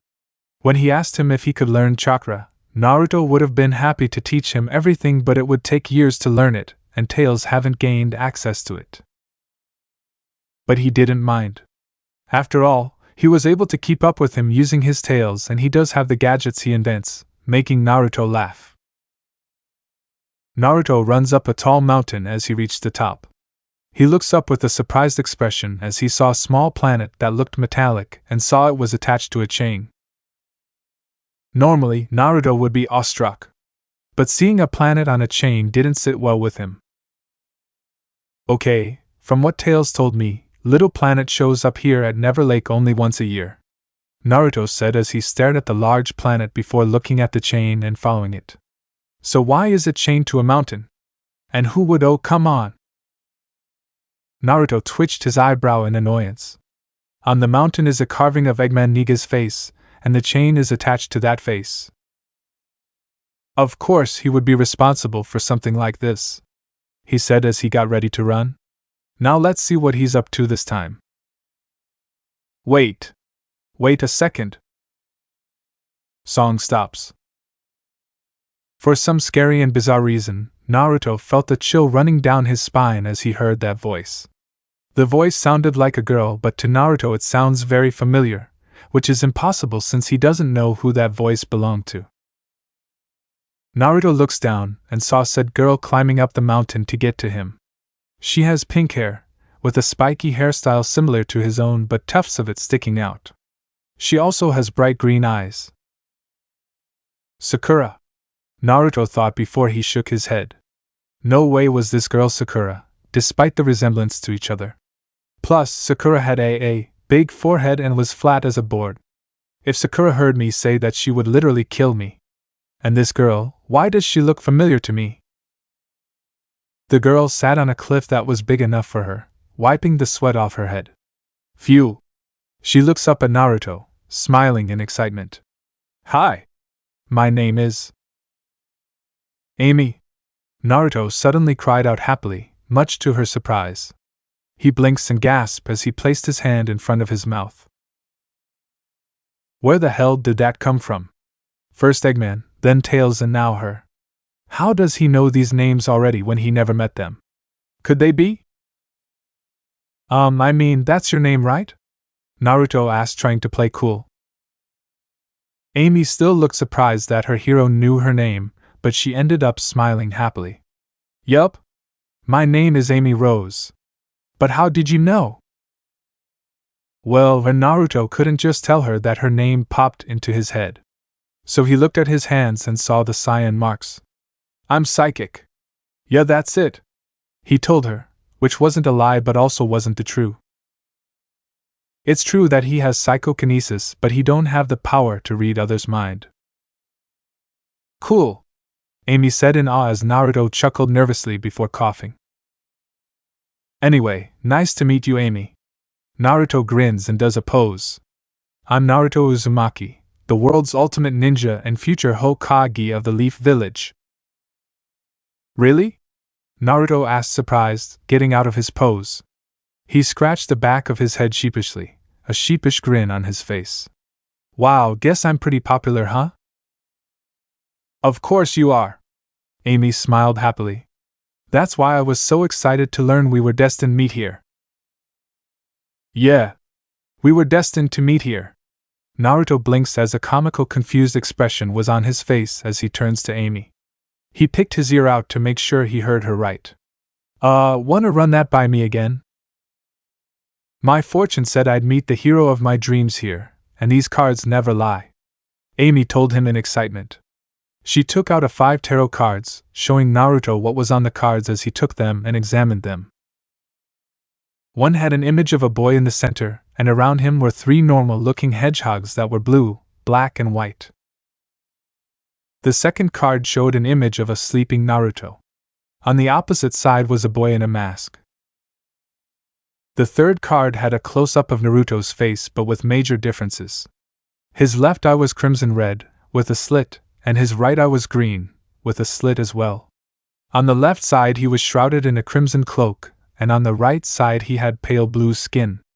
In the background, there was an image of a fox on the left side, and a dark entity on the right. The fourth card has an image of Naruto and the masked boy charging at each other, with an army behind them. In the background, there was an image of a female in white clothes, behind Naruto and his army, and there was a red demon of some sort, behind the masked boy and his army. Finally, the last card showed some monsters and Naruto with a golden aura in the center, as though he was fighting them all. Naruto's eyes widened in disbelief as he stared at the cards, with clear images of himself on each and every one of them. What the hell? He knew that these tarot cards had something to do with fortune-telling, meaning telling the future, but he had no idea what some of the cards meant. The first card is obviously about him meeting Sonic, Shadow and Silver, as he had inherited their powers. The second card must mean about that masked boy he saw before he blasted him in the sky. But the third one is what threw Naruto into a loop as he stared at it in confusion and nervousness. The left side represented the nine-tailed fox's power obviously, with said beast behind him. But the right side, and that dark entity that was behind him, he didn't know what that was. Wait a second, does this mean Amy knows about the nine tails inside of him? But she doesn't even seem remotely freaked about it. Could it be, does she not care about the fox inside of him? Now, this fourth card is what made Naruto confused the most. The card showed him and the masked boy fighting against each other, with an army behind each of them. The woman in white looked like a goddess, and she seems to be fighting on his side while the demon is on the masked boy's side. And the last card, which showed some monsters and him as Super Naruto. One of the monsters looked like a beast with 10 tails and a woman hovering above it. The second monster looked like a robot dragon, which for some reason gave him an odd sense of déjà vu. The third monster looked like a purple alien with a big black mouth. The fourth monster was completely covered in purple mist with what looked like gears on its back. The fifth monster looked like that dark entity from the last card.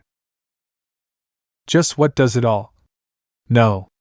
Right now, he can put a pin on that subject at a later date. He has to hurry and focus on stopping Niga. Naruto gave the cards back to Amy. And those cards specifically say Never Lake, this mountain, today? Well, some of these cards right here depict something that'll happen in the future, but other than that, yup, Amy said happily. She shyly hides behind her cards, looking at Naruto with a half-lidded gaze. As long as you know how to interpret them. I see, Naruto said. Very interesting indeed. So those cards did represent a future of what's to come soon. He will definitely come back on this subject at a later date. So now that we met my destined hero, Amy continued, I promise to follow you anywhere. Hearts appeared around her. I don't know about that, Naruto said with an uncertain expression. Huh? Amy blinked. Why not? If your fortune said that we were to meet here, then you should know that where I'm going will be crawling with robots and very dangerous, Naruto said seriously. So head back home. But dash! Before Amy could continue, Naruto jumped and dashed down the mountain as he started to move faster and faster. He flies off the ramp and into the air before he landed on the chain and dashed to Little Planet. Music Palm Tree Panic present, Sonic CD. Naruto found himself looking around at the beauty of Palm Tree Panic. The place looks very tropical and had mountains and waterfalls. Whoa! This place is beautiful, he exclaimed. He continued to walk as he looks around.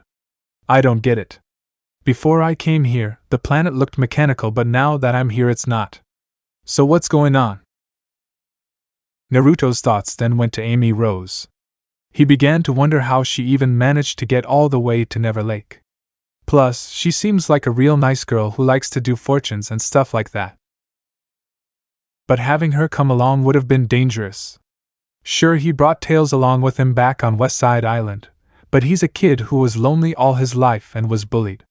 Plus, he's good with machines and learned how to do the spin dash the moment he saw him do it. In other words, Tails is able to handle himself pretty well. But now that I'm thinking about, Naruto stops walking and looks down. I just met her, and she apparently has good fortune telling. I wonder if Amy must be lonely too. Maybe he should try and be friends with her after this whole thing is over. Though he did find the whole hero of my dreams thing somewhat weird. Hearing buzzing noises made Naruto stop as he looks up and saw multiple mosquito-like badniks, Mozga. They soon charged at Naruto, who only had held his hand, covering them in cyan aura, before closing his fist and destroying them, watching as lights came falling down to the ground before they turned to flowers. Naruto's eyes were narrowed as he began to do his new technique, the super peel out, turning his legs into the figure 8, before he dashed off. Okay, I know for a fact that I didn't blow up the death egg that long ago. Naruto does a spin attack on the Patabata badniks before taking off again and going through the loop. So how did Niga build so much stuff up here? He did a spin dash on the Anton badniks before moving on. It's like he's been here for years. Just what's going on? Naruto continued to ask. He soon went past the sign that read past, before he looks up in confusion. Hey, did someone just say past? Naruto soon screams as he found himself going through a green tunnel.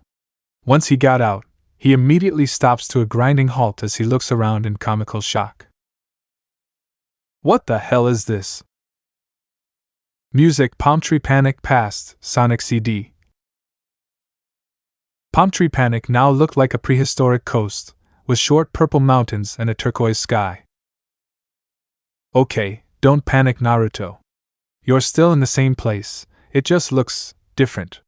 Matter of fact, it almost looks like as if the place is starting to form. Naruto looks around some more before he noticed something.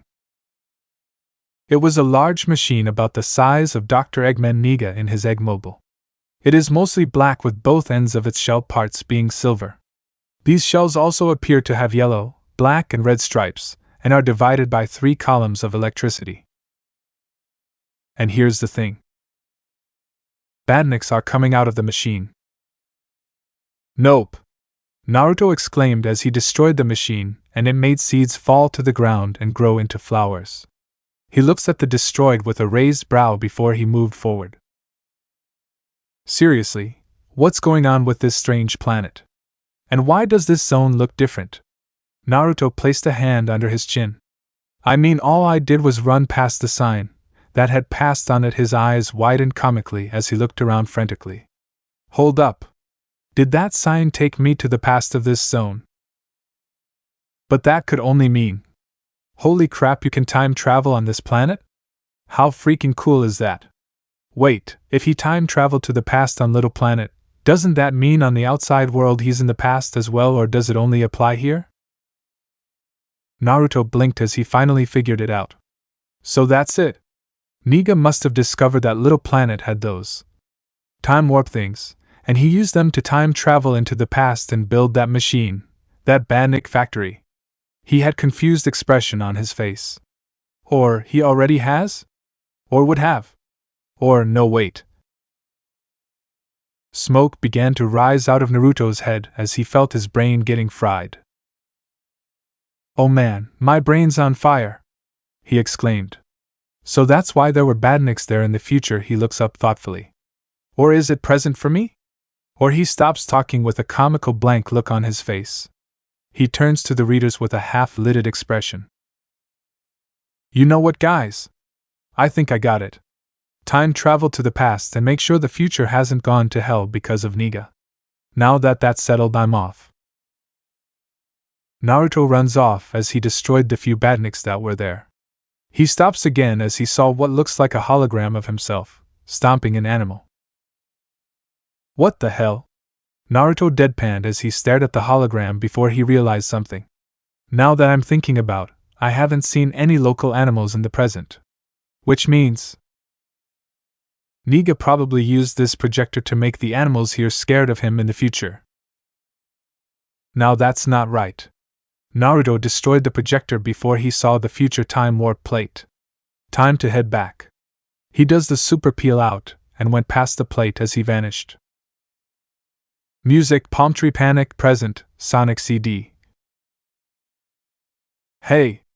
I'm back! Naruto exclaimed before he saw no badniks in sight. Alright. Now to find Niga. Come on! Where are they? And speak of the devil. Naruto grins as he runs to the voice. There below him, he saw Niga in a giant walker with bumpers placed on its arms. His machine's feet are protected with spikes. It would seem like he's looking for something. Yo! Egghead! Naruto called out, getting Niga's attention as he turns around in shock. You again? Think you can stop my plans this time, you arrogant brat? Naruto jumps down as he began to walk up to him. Well, think again. Niga continued as he grins confidently. The power of the fabled time stones will be mine. And once I rewrite history, all the minor setbacks you dealt me won't just be history, they won't be at all. Huh. So that's why you're here, Naruto said, much to Niga's confusion before he realized it. You were completely here by accident. Yup. And I just spilled my entire plan to you. Again, yup. Music Boss, Sonic CD. Well, phooey. Niga deadpanned before he grins. Well, once I have the time stones, that won't matter either. Naruto moves to the side as he dodged the stomping of Niga's machine, along with the spikes. He does a spin dash but got blocked by one of the bumpers as he got bounced back. Ha! Niga laughed. Oh yeah? Ha this doc. Naruto spin dashed below the walker before he did a homing attack to the legs and arms, knocking them off his egg mobile. Music ends. Impossible! Niga cried out in disbelief. I had everything reinforced. It's like the parts have become weaker overnight. He stared at Naruto with a raised brow. Does that mean he already? Alright, Eggman. Naruto called out. Come down here so you unchain this planet GH. He got tackled to the ground by a pink blur. He looks down, and his eyes widened as the pink blur is Amy. Amy? Aha! Found you, Amy said happily. Niga's eyes widened before he laughed as he flew away. Ha! I'll figure out this potential time travel tomfoolery later. First, I need to capitalize on this new player to the game. He disappeared from sight. Naruto groaned before he turns Amy in slight comical annoyance. Thanks a lot, Amy. Now Eggman got away. He turns to walk away as Amy followed him. I'm sorry, Naruto. She apologized. I was just so happy that I caught up to you. Yeah, about that, how? Naruto asked as they entered a new zone. Music, Collision Chaos, Present, Sonic CD. Amy smiled happily. I told you I'd follow you wherever you went. I may not be as fast as you, but I'm 10 times more determined. Naruto stared at her blankly as multiple sweat drops appeared on his head. That's impressive. And somewhat creepy. But I respect that determination of yours. He finished with a grin as she giggled. But seriously though, you really should head home like I told you. But we were. I know, we were destined to meet. Naruto groaned as he jumps up and landed on an edge. He looks back at Amy. We met. Now hurry and get out of here before something bad happens. But I'm not afraid, Amy said as hearts were hovering around her. As long as I'm with you, nothing bad will happen. Crash. Yowza! Naruto quickly jumps out of the way as a yellow electric shield came bursting through the spikes in front of him, destroying them before it landed behind Amy. What was that? Amy asked as she turns around to see what landed behind her. Her along with Naruto's eyes widened in shock and disbelief. There before them was a robot that looks exactly like Naruto. This Naruto double has the real one's spiky sun-kissed hair with red stripes, though it was metallic. It wore a metal mouth plate that had whisker marks. Its eyes had black sclera and red irises. On its chest is a yellow circular depression with a black center. Its outfit is quite similar to Naruto's own except they were metallic.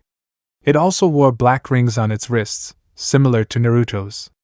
Its skin, however, was completely silver. "What the funk?"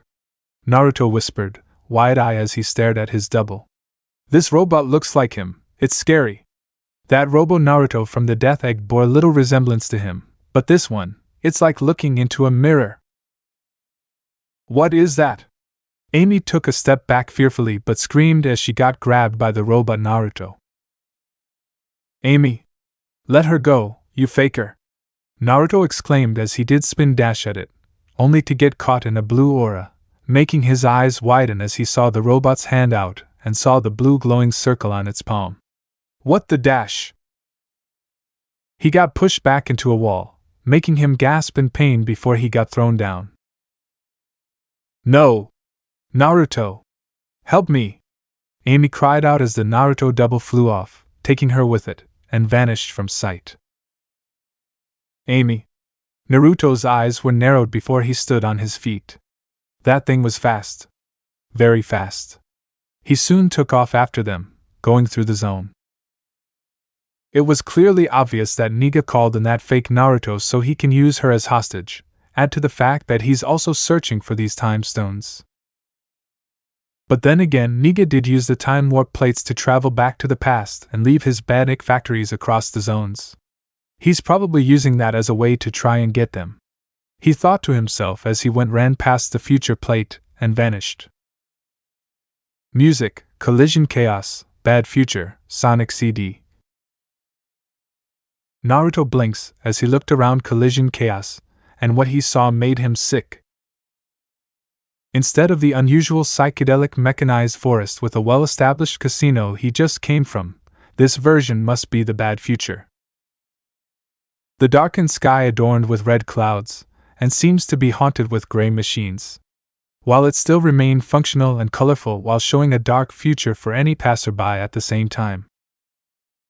There seem to be no plants present here, and the signs are still illegible but fully functional. The lake here looks to be teeming with radioactive waste, as evidenced by its reddish-orange tint. A comical blank look appeared on Naruto's face. "I think I better head back to the past." He ran back looking for the past plate before he found it, and ran past it, making him vanish. Music, Collision Chaos, Present, Sonic CD. Making it back to the present, Naruto saw the same past signposts, just in a different spot. He used his super peel out and dashed to the post before he vanished. Music, Collision Chaos, Past, Sonic CD.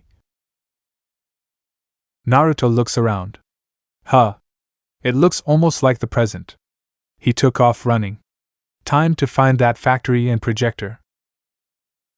As he made it across the zone, he stumbled upon some rings and grabbed them before he destroyed some badniks. He jumped on a red spring as it bounced him up. He found the badnik factory and destroyed it, before he began his search for the projector. Eventually, he found it and destroyed the projector. Sweet! Now that that's done, the future must be okay, Naruto exclaimed. Just before he could look for a time warp, he gasped as he saw a giant ring floating in the sky. His eyes widened in realization. No way the time stones are in the special zone here. He grins as he jumped inside the ring. Music, Special Stage, Sonic CD. Whoa! Naruto fell down and landed on his feet. He looks around the special zone. His eyes widened in awe. Cool. This special zone was way different than the ones on South Island and West Side Island. If there was one thing to describe this place is that it looks like winding roads on top of pool and the sky looked strange. Naruto placed his hand under his chin. In the special zone on South Island, I had to go through a rotating maze. On West Side Island, Tails and I had to collect the right amount of rings, while running on a half-pipe. So what do I gotta do here to get the time stones? He looks up and saw 6 UFOs hovering in the air. He raised a brow at that before he had a vision, and he saw Sonic attacking the UFOs before he gained a time stone. Ha! Piece of cake! Naruto did his signature jutsu. Shadow Clone Jutsu. Nothing happened. Naruto looks shocked as he did it again. Shadow Clone Jutsu. Still nothing. Naruto was stunned. What the hell happened? Why couldn't he use his jutsu? It's like something is preventing him from, that's it. The zone is keeping me from using my jutsu. This is supposed to be a challenge, and it doesn't want me to cheat. He looks up at the sky before he grins. So that's it, huh? Okay, he did his spin attack, destroying a UFO before charging at the rest. Bring it on! As Naruto runs on the winding road, he caught sight of the other UFOs moving around in the air. He did his spin attack on one before he threw 2 kunai at the other 2, destroying them. He ran to the last 2, doing a homing attack on one and doing a mid-air spin dash on the last one. He landed on the ground and looks around for the time stone. He saw a light surrounding him and he looks up, seeing a green milled amethyst. Naruto quickly deduced it was the time stone as it was falling down to his hands. A bright light erupted from the stone, making Naruto cover his eyes. Music, Collision Chaos, Good Future, Sonic CD. Naruto uncovers his eyes and he shook his head. He looks around and his eyes widened in awe. Whoa! Is this the good future? The good future shows a futuristic, blue-colored, inviting casino with a bright pink sky. Plants are futuristic and natural, adding pleasing attractions to the Casinotopia, while the waters below are crisp and clean. It's beautiful, Naruto said in awe as stars appeared in his eyes.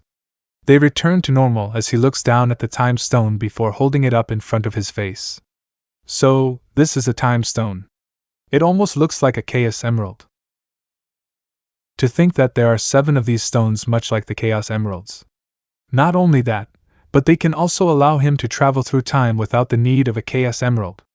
And that means he can travel anywhere, or whenever he wants. Including Mom and Dad, Naruto whispered. Once he gets all of the time stones, he'll be able to travel to the past of that fateful day. The day when his parents died and when the Nine Tails attacked. I'll be able to save them, Naruto said softly. I'll be able to save Mom and Dad from that day. Yes. He'll save them both from their deaths and have them in his life as he grows up. All the things he's never experienced before without his parents around, holding him whenever he's scared, scolding him when he did something bad, stupid or even dangerous, reading him bedtime stories at night, saying that they love him or that they're proud of him, etc. All those things he never experienced, he'll be able to once he saves them, and it brought a happy smile to his face. Yes, Naruto said in excitement as he jumped in the air. 1 down, 6 to go. And with this time traveling thing, I won't have to keep Amy waiting for long. Hang on, Amy, I'm coming. He runs off as he left Collision Chaos and was now entering a new zone. Music, Tidal Tempest, Present, Sonic CD. Naruto stood on top of a cliff as he stared at the new zone, Tidal Tempest. It is an underwater region that strongly resembles Labyrinth Zone, making Naruto groan in annoyance. It rests at the base of many volcanoes and rocky structures. Pipes carry water from one area to another, with stone pillars adorning certain parts of the zone. God damn it, another labyrinth! Naruto cursed in comical annoyance. Alright, let's go. He spin dashed down the cliff before he landed in the water and into a pipe as it took him down further. Oh man. Naruto began to run, catching some air bubbles and rings before he jumped up a platform. He looks up at another platform and saw a pass plate. He jumps up at that platform and runs past hearing that voice again. But since he was slow underwater, he had to get out of there. so he continued forward before he found a yellow spring. The spring bounced him up until he was out of the water and landed on the platform. He soon does the super peel out, and as he reached the high speed, he vanished. Music, title Tempest Past, Sonic CD. Naruto skids to halt as he looked around at the title Tempest's Past. It is an underground cavern that has been untouched by mankind or machinery. Strangely, it features pipes similar to those in the present. Stone pillars take a different shape here, and the water level is fairly low, giving the caverns a darkened tint if stepped into. Kind of looks like a jungle or something, Naruto said before he looks below, and he saw the Badnik factory. He smiles happily. Sweet, already found the factory. He spin-dashed towards it and destroyed it. He continues on ahead to find the projector, and at least a giant ring. After destroying a few Badniks here and there, he destroyed the projector and moved on ahead. He looks ahead and saw a giant ring. He jumps up and enters it. Music, special stage, Sonic CD. Naruto falls down before he took off running. He looks up and saw a UFO coming at him, making him jump up and destroy it. He continues forward as he kept turning left and right on the winding roads. He looks up, seeing 3 UFOs in different places, so he destroyed the one closest to him. He looks at the other 2 before he took 2 shuriken and threw them at the UFOs, managing to get both. He turns to the last 2, seeing how they're far from each other on the road. He runs to one and destroyed it before turning to the last one, a grin on his face. He charges at it before he did his homing attack, completing the challenge. Naruto looks up and saw a time stone falling to him, and this one is orange colored. He closed his eyes once he caught it as a white light erupted from it. Music, title Tempest, present, Sonic CD. Naruto runs forward as he realized he was back in the present. Okay, now hopefully I can find another giant ring in this place, he said as he destroyed some Badniks and collected some rings. He does a spin dash on a hill before he ended up falling into those water pipes as it took him back underwater. He jumps up a platform, destroying a ring box that was there, and then jumps up another platform, before he felt himself being pushed forward forcefully. The ultimate ninja fell, but not before catching some air bubbles. He saw a red spring and he jumps on it as it bounces him up and out of the water. He soon saw the future time plate in front of him. Might as well check it out. He does the super peel out and went past the post as he quickly vanished. Music, title Tempest, Good Future, Sonic CD. Not that's what I'm talking about, Naruto exclaimed as he ran across the zone, smiling happily. The Good Future is a fully operational, turquoise aquarium that harbors much plant life in hydroponic cases. Fish swim freely through the water, which features a pleasant light turquoise tint when entered. The water level is at its highest point. Naruto had ran across the water as it splashes in the air. All the animals that were in the area followed after Naruto as he jumped from platform to platform and went back to running on the water. He bounced on a red spring and continued on before he saw a giant ring appear in front of him, making him jump inside it. Music, special stage, Sonic CD. At the rate this is going, I might be able to get the time stones in no time, Naruto exclaimed as he destroyed a UFO. He turns to the right and looks up, seeing a UFO going back and forth between a large gap of the pool. With the right moment, he spin attacks it, going over the gap before charging at the others. He does a homing attack on 4 UFOs. Alright. 4-hit combo. And I managed to get all 6.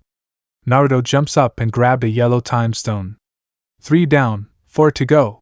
He closed his eyes as he felt the bright light. Music, Quartz Quadrant, present, Sonic CD. Naruto opens his eyes and looks around, seeing he was in a new place.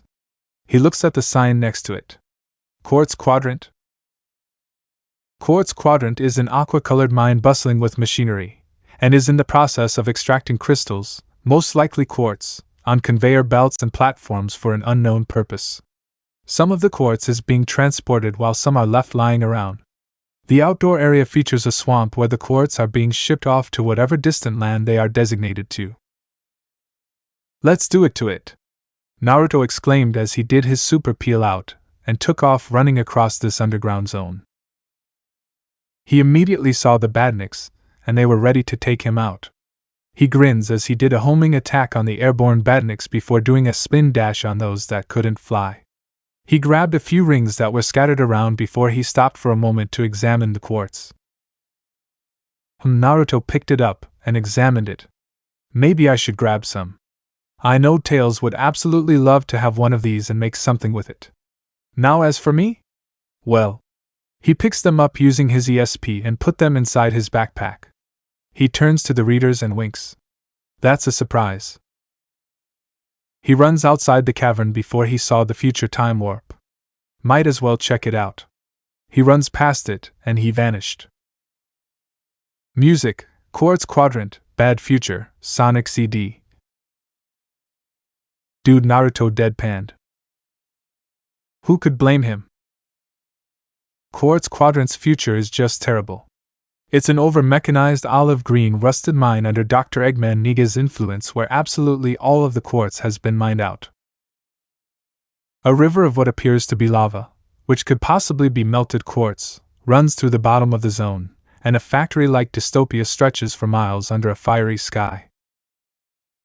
The factories may or may not be attempting to create artificial quartz, but it seems that their operations might have backfired in some way. Okay, back to the past. Naruto runs back as he found the past time warp plate, and runs past it before he vanished. Music, Quartz Quadrant, Present, Sonic CD.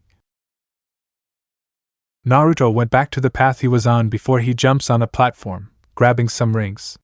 He dodged out of the way of a charging badnik before he destroyed it. He continues on as he attempted to find another past plate. He grins as he managed to find it, and he ran faster as he went past it and vanished.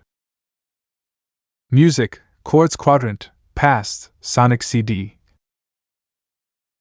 Wow, Naruto said in awe as he looks around the past of Quartz Quadrant. It is a green, peaceful cavern where a very large quantity of crystals remain in a type of ooze. Outside these caverns, a swamp/bayou is present showing dead driftwood in the waters and forestry at the bottom of the zone. Conveyor belts are present, but are not being used for any purpose just yet. This is nice, Naruto said as he continued to run and look around. He found the Banik factory and destroyed it as he runs forward, intent on finding the projector. He jumped on a platform before he did a spin dash as he destroyed the projector. He also destroyed the remaining few badniks that were around. He looks up and saw a giant ring. Dude, this is just too easy. He laughed as he jumps inside the ring. Later. Music, Quartz Quadrant, Good Future, Sonic CD. A giant ring appears as it brought Naruto out before it vanished. In his hand is a red time stone before it vanished. Yes. A good future. Naruto cheered. This is way past better. In the good future, it is an underground, golden-colored utopia that is seemingly hidden from society. All of the mining has ceased by this point and opulent towers of quartz gleam through the darkness. Outside of this wonderland of quartz, there are futuristic domes with mountains and forestry beyond them. A wall is seen at the mid-height section of the zone featuring the same type of domes. It may be there to keep unwanted outsiders away from the underground city. There are no active mines or swamps here in the good future, but more quartz are found here than in any of the time zones. Man! Just look at this place. It's incredible!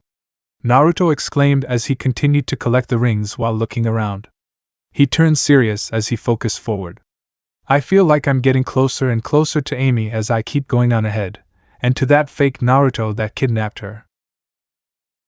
With all this time travel gimmick on this planet, Naruto seriously believes that Amy won't have to wait that long for him to come save her, especially since he has to find the time stones and fix the damage Niga has done to Little Planet's future. He looks up and saw the giant ring appearing in front of him as he jumps in it.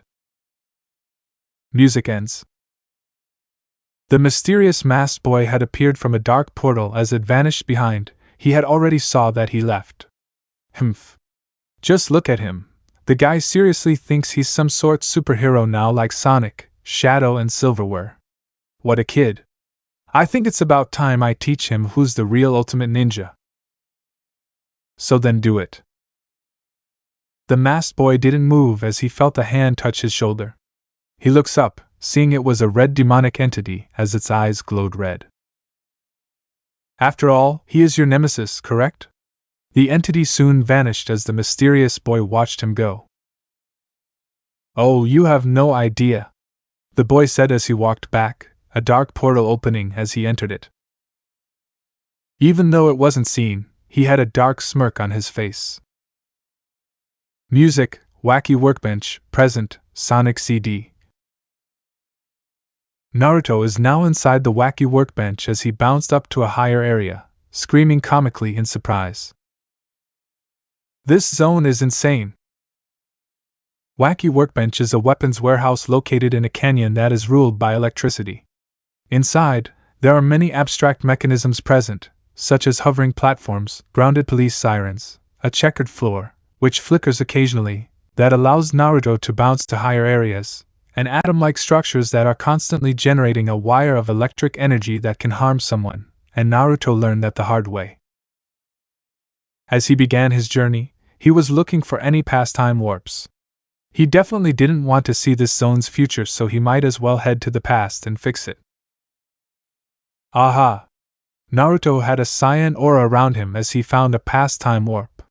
Once he landed in the area, he does the super peel out and runs past it as he vanished. Music, Wacky Workbench, Past, Sonic CD. Whoa! Naruto screamed as he fell down and landed on the ground. Damn! Talk about unexpected. He looks up and his eyes widened in surprise.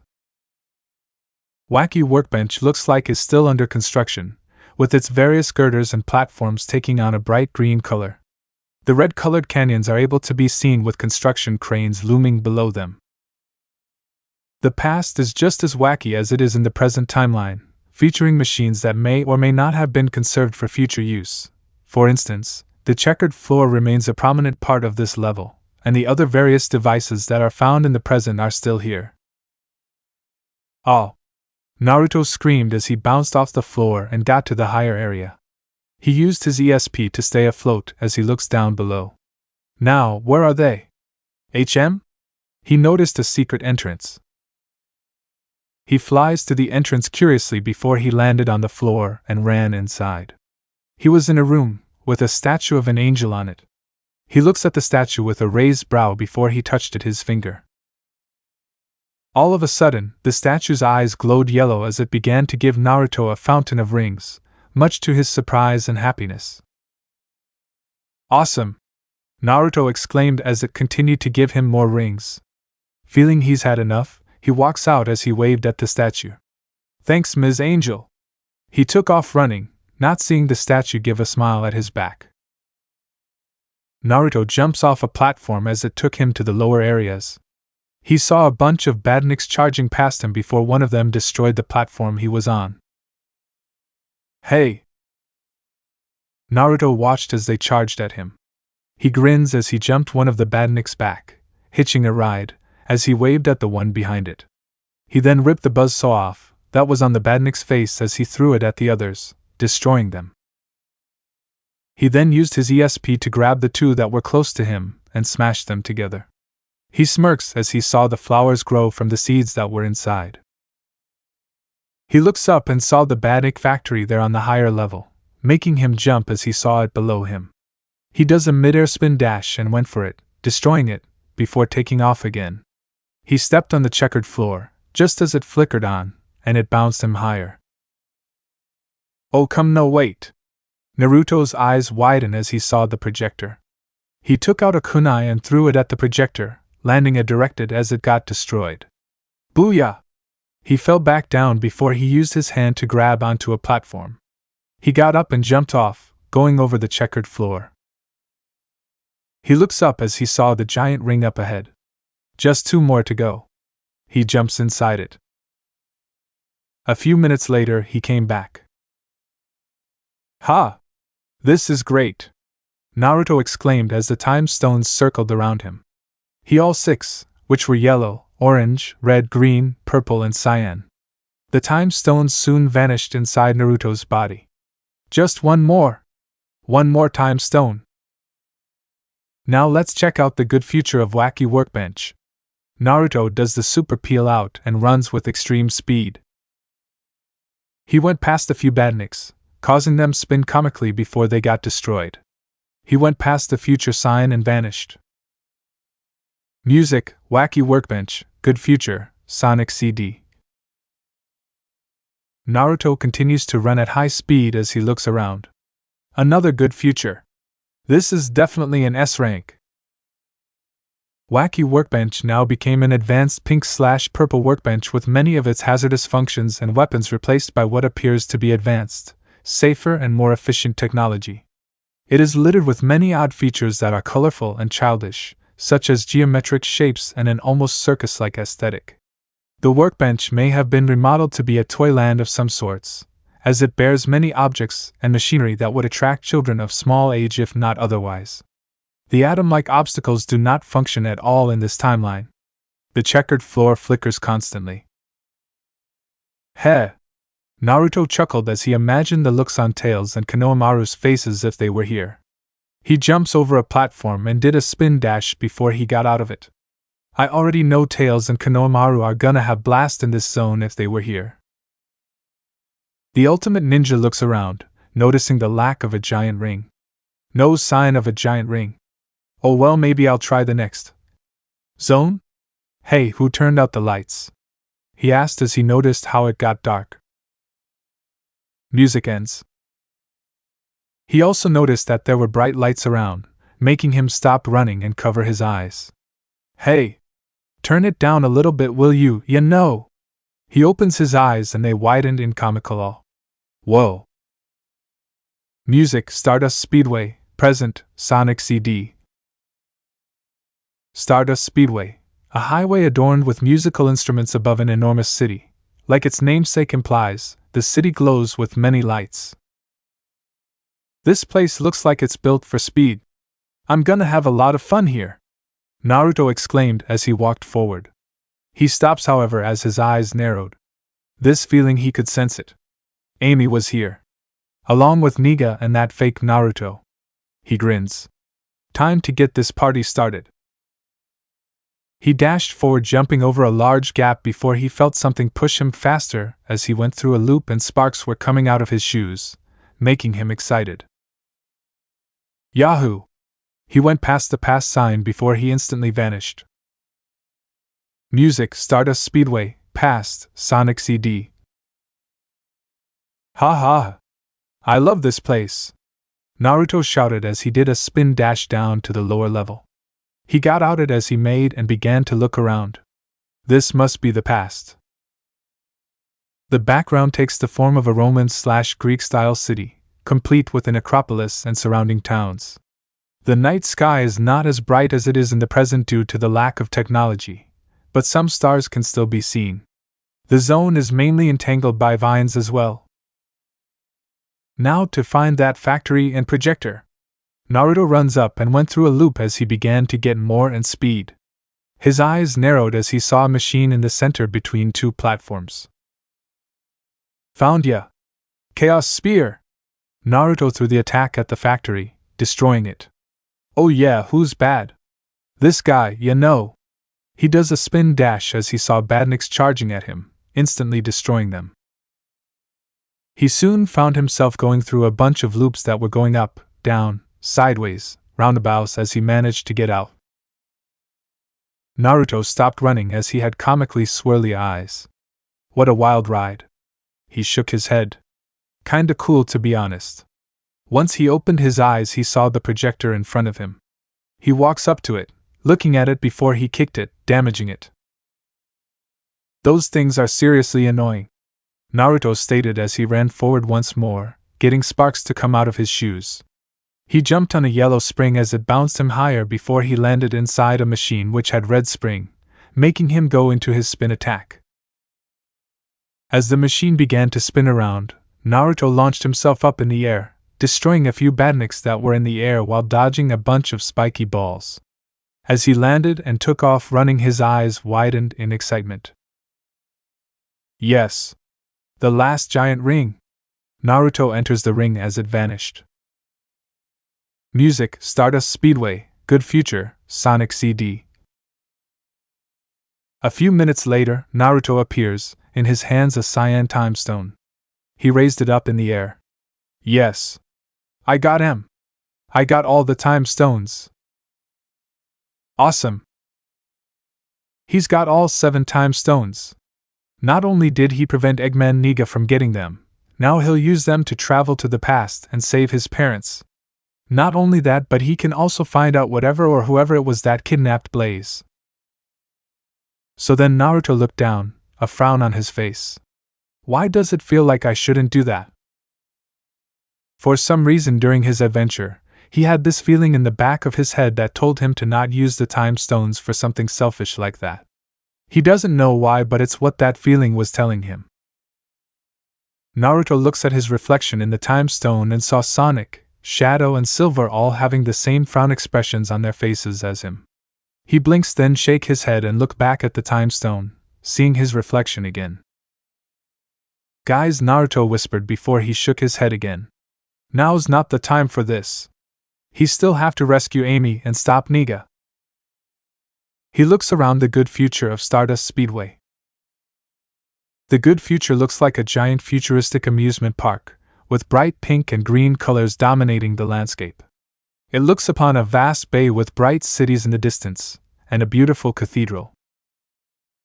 Okay, time for the showdown, Naruto exclaimed as he took off running. He runs through multiple loops as he went up and down, and only gained more and more speed. He jumps on a yellow spring as it bounced him in the air, helping him reach the higher area, as he landed and took off again. He looks up and skids to a stop as he saw Niga, in his egg mobile, and the fake Naruto, waiting for him. Ah! Naruto! Eggman Niga smirked. It's about time you showed up. Naruto rolled his eyes comically at the terrible pun. Because of the time stones. Funny! He turned serious as he glared at Niga. Where is Amy? He then glares angrily at his robotic duplicate. And what the hell is that supposed to be? Your little girlfriend? Niga moved to the side to reveal a race track. All the way at the end of this little race course. She's all yours if you can get to her first. Niga smirked. Otherwise, the blast doors at the end will seal her with metal Naruto. Naruto raised a brow as he walks up to his duplicate. He looks him up and down. Metal Naruto? He smirks.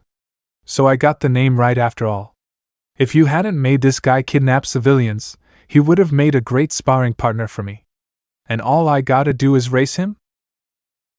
Yes. Niga pointed at the laser cannon below his egg mobile. If you far too behind, and I'll be sending Amy home with an urn of your ashes. Heh heh heh. Oh really? Naruto raised a brow in amusement. He shrugged his shoulders. Well, in that case. Go! He does the super peel out and got a head start on the race track. Music, Stardust Speedway, Bad Future, Sonic CD. Niga's eyes widened comically while Metal Naruto instantly took off after him. But wait! That's cheating! He exclaimed as he fired the laser and chased after them. Naruto jumps up, avoiding Metal Naruto as he got in front of him. He looks back, glaring at Niga in comical annoyance, as he pointed at him. You've got no room to talk about cheating, you kidnapping creep. Naruto looks forward, glaring at Metal Naruto as the two went through a loop. Metal Naruto soon had a yellow electrified shield covering his being as he destroyed the spikes that were in front of him, making Naruto cover his eyes, to keep them from his face, and stabbing his eyes out. Naruto grins as his feet turns into the figure 8 as went past Metal and got in front of him. He ran backwards and wagged his finger before winking at him as he turns back around and the two ran into a tunnel. But Metal Naruto used his rocket boost to get faster as Naruto quickly jumped out of the way in surprise and Metal got in front of him again. Fast badnik, isn't he? Naruto asked himself. The two were now out of the tunnel and went through a loop.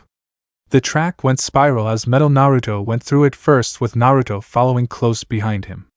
When they made it out, Naruto jumps on Metal's head, getting his attention, as he jumps on a platform, gaining a head start in the lead and used the super peel out to go faster with Metal trying to catch up.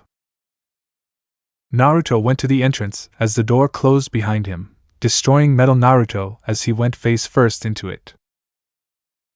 Music ends. Heh!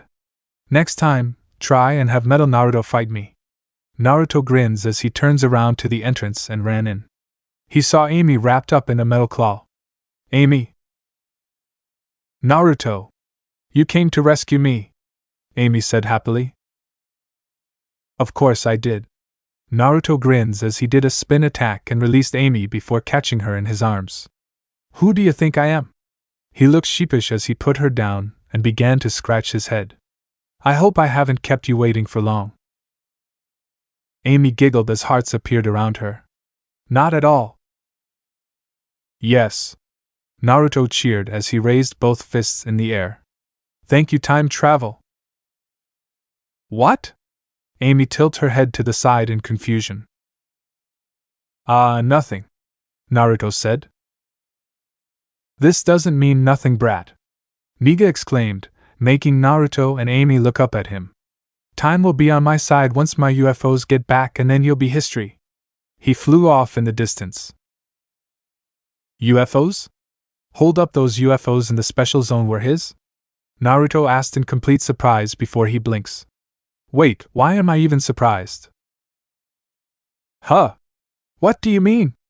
Amy asked. There are things here called time stones that let you travel through time, Naruto answered. I ran into some signposts, the time warp plates, that run on their power. Eggman has been using said time warp plates to invade the past and cause a bad future. Here he smirks. But Amy edged him, a smile beginning to form. Eggman doesn't even know that I'm always a step ahead of him. Naruto grinned as the time stones appeared around, drawing ooze from Amy. Since I got all of the time stones, I can now time travel and automatically fix whatever he did to the past. So? Amy asked in excitement. You said you'd follow me anywhere? Naruto grins and winks at her. Does that include anyone too? Of course. Amy squeaked as Naruto picked her up and took off running.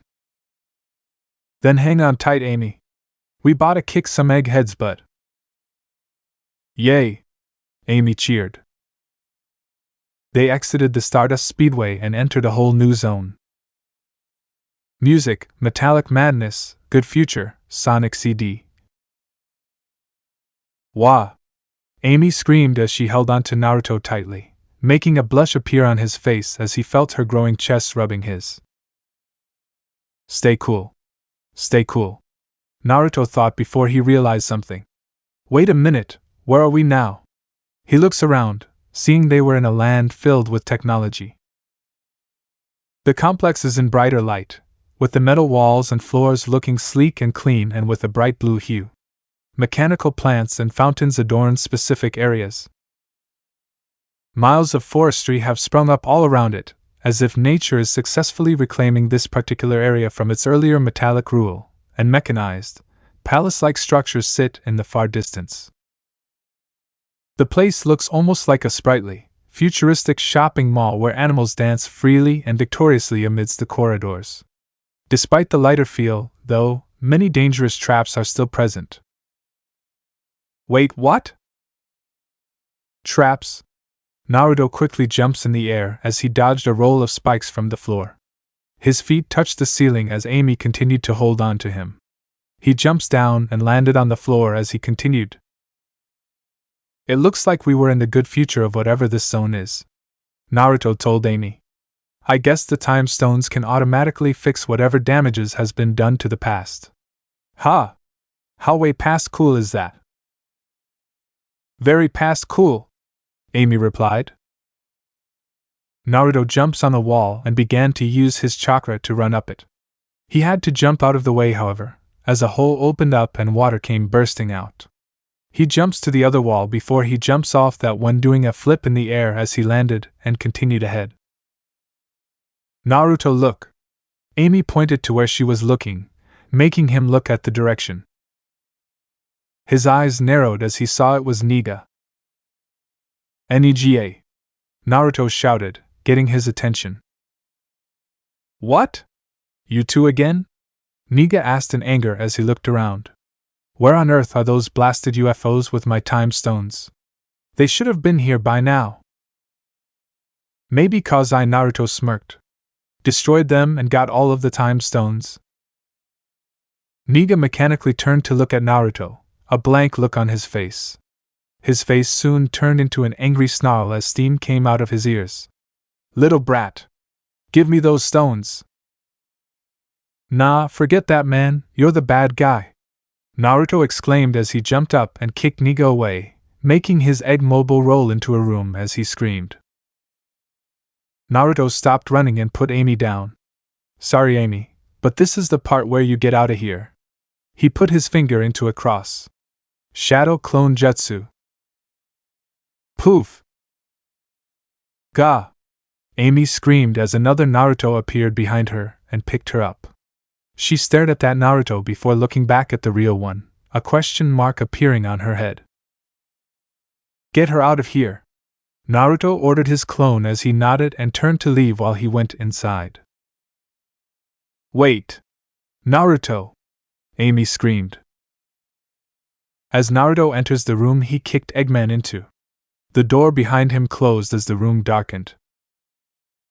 What the? He saw something glowing yellow in the air as it moved around before stopping above him. What's that? His eyes widened as he saw it was a Bannock, and it fired yellow laser at him, making him run back.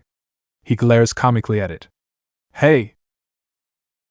3 more of those same Badniks appeared and they each began to fire lasers at him, making Naruto run around dodging them before he did a backflip as one fired in front of him. He jumps in the air, getting above them and does a spin attack, destroying all 4. The lights turned on and the doors opened up. What a stupid trap! Naruto commented as he ran forth to confront Eggman Niga. When he enters the final arena, Niga appeared inside a machine, a mechanism which contains 4 rotating multi-purpose blades. Music boss, Sonic CD. Time for you to die, boy, Niga told him. Dude, enough with the stupid time puns. Naruto was about to charge at him but stopped as the blades around his machine began rotating in a fast pace. Naruto quickly dodged out of the way as the machine began to close in on him. But once it hit the floor, it stopped. Naruto took that chance and attacked it, making it lose a blade. The machine hovered back in the air as the blades began to spin again. Niga then charged at him again before he could. Music ends. Chaos Beam. A pitch-black energy blast came out of nowhere and completely destroyed Niga's machine as it got sent flying into the air, while the blades went flying into multiple directions. Naruto watched as he heard Niga's screams slowly vanish and he disappeared in a twinkle, meaning he got off the planet. He had a surprised look on his face. What the hell? That was a chaos power. Where did that come from? Me. Naruto quickly turns around and his eyes widen as he saw it was the masked boy from before. You're the guy that tried to attack me. He charges at him but the masked boy moved to the side. Naruto blinks in confusion. Huh! He turns to the masked boy before he charged at him again, this time using his spin dash. The masked boy, however, kicked Naruto in the air, making him gasp in pain, before he appeared and kicked him back to the ground, making a crater underneath him. Damn! Naruto dodged out of the way when the masked boy began to fire energy blasts at him. He soon ran away as the masked boy continued to fire at him. Chaos Spear! Naruto fired his attack only for a purple energy shield to appear around him, making his eyes widen in shock. Whoa! Humph! Is that all you got? The masked boy asked as he floated back down. Not even close. Shadow Clone Jutsu. 4 other Narutos appeared and they all charged at him. The masked boy tilted his head to dodge an incoming punch from one of the clone before he flipped him over his shoulder. He blocked both a kick and punch from both clones before he did a spinning kick, knocking them away. Naruto appears behind him, his fist filled with chaos energy. Chaos Slam! He landed a devastating punch that made a shockwave appear and blow everything away. Naruto's eyes slowly widened as he realized the masked boy grabbed his fist. And he didn't even turn to block it. The masked boy brought his fist to his face as he disappeared in a cloud of smoke, signaling it was a clone. Chaos Smash! 3 Narutos appeared around the masked boy in a circle and they had purple energy covering their fists. The masked boy quickly jumped out of the way of the attack before he saw a fist coming from his left. The punch made contact with his face as the masked boy got sent flying to the ground. Ha! That was for the kick! Naruto smirked. Now who are you? He walks up to the boy and touched his mask. Ha ha ha ha ha! The masked boy suddenly laughed, making Naruto jump back and get into a stance. He stood up and wiped the dust of his suit. He turns to Naruto. Not bad, kid. Not bad at all. However, Naruto gasped in pain as he felt a fist hitting his stomach and he got sent back. He fell on a knee and coughed out blood. He glares up at the masked boy as he walked towards him. I just happen to be a little stronger than you, the masked boy said. He bent down to get to Naruto's eye level. I should just beat you down right here, but not yet. I'm gonna wait till the right timing, then our real fight begins. Who are you? Naruto asked. All in due time, Naruto, the masked boy said as he slapped Naruto's cheek. All in due time. He stood up and turns to walk away as a dark portal appeared. I do hope that the next time we meet, you've gotten stronger, Mr. Ultimate Ninja. Naruto grit his teeth at the mocking tone as he charged at him, but he already left.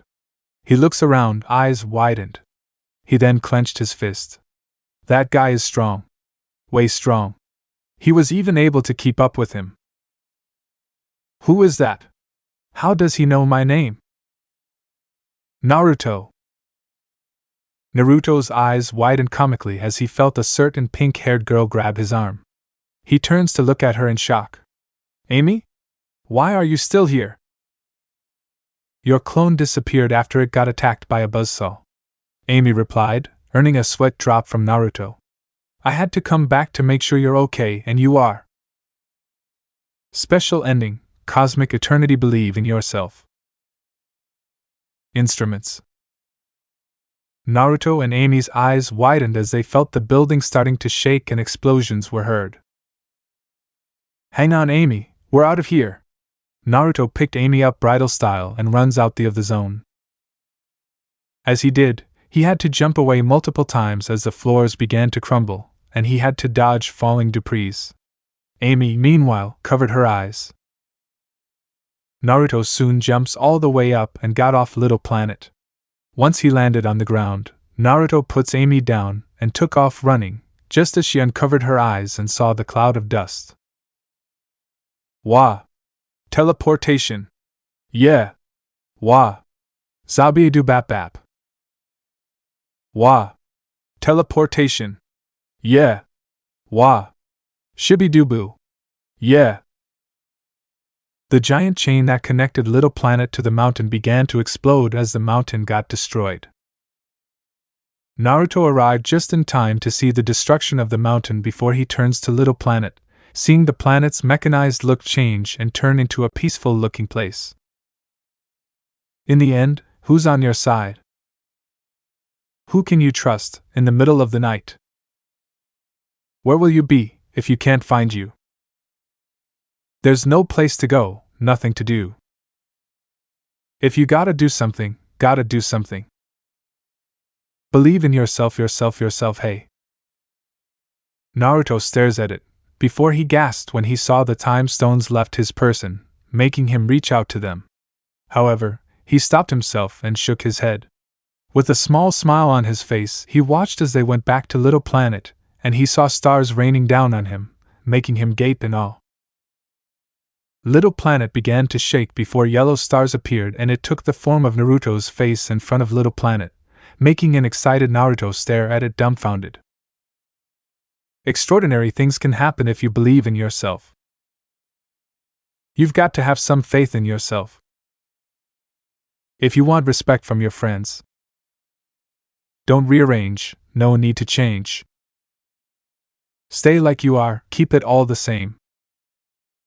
But as you move along in your life, keep an open mind and don't forget that if you gotta do something, gotta do something. Believe in yourself, hey. The face gave a grin before it vanished and Little Planet started to fly up in the sky. The planet vanished, leaving behind sparkling rainbow-like trail in its wake. Naruto still had that dumbfounded expression before it turned into awestruck once more and an excited smile appeared on his face. He looks down and saw the ground begin to gain green grass and flowers that look similar to the ones seen from Little Planet. He grins happily at that before he felt Amy hug him, making him smile at her as he hugged her back and spun around happily, earning a cheer from her. Extraordinary things can happen if you believe in yourself. You've got to have some faith in yourself. If you want respect from your friends, when you feel tight, look at yourself. Inside your heart you will find a special place to unwind. When you feel right, look at yourself. Inside your mind you will see cosmic eternity. Dr. Eggman Niga is flying across the sea inside his damaged egg mobile, looking comically defeated. He punched in a few buttons and a screen popped up, revealing the death egg has crash-landed on a mysterious island. His eyes widened as he detected an extremely powerful energy source on said island, making him grin. He looks ahead and he could see both the death egg and the island, in the distance making him laugh out loud. When you feel tight, look at yourself. Inside your heart you will find a special place to unwind.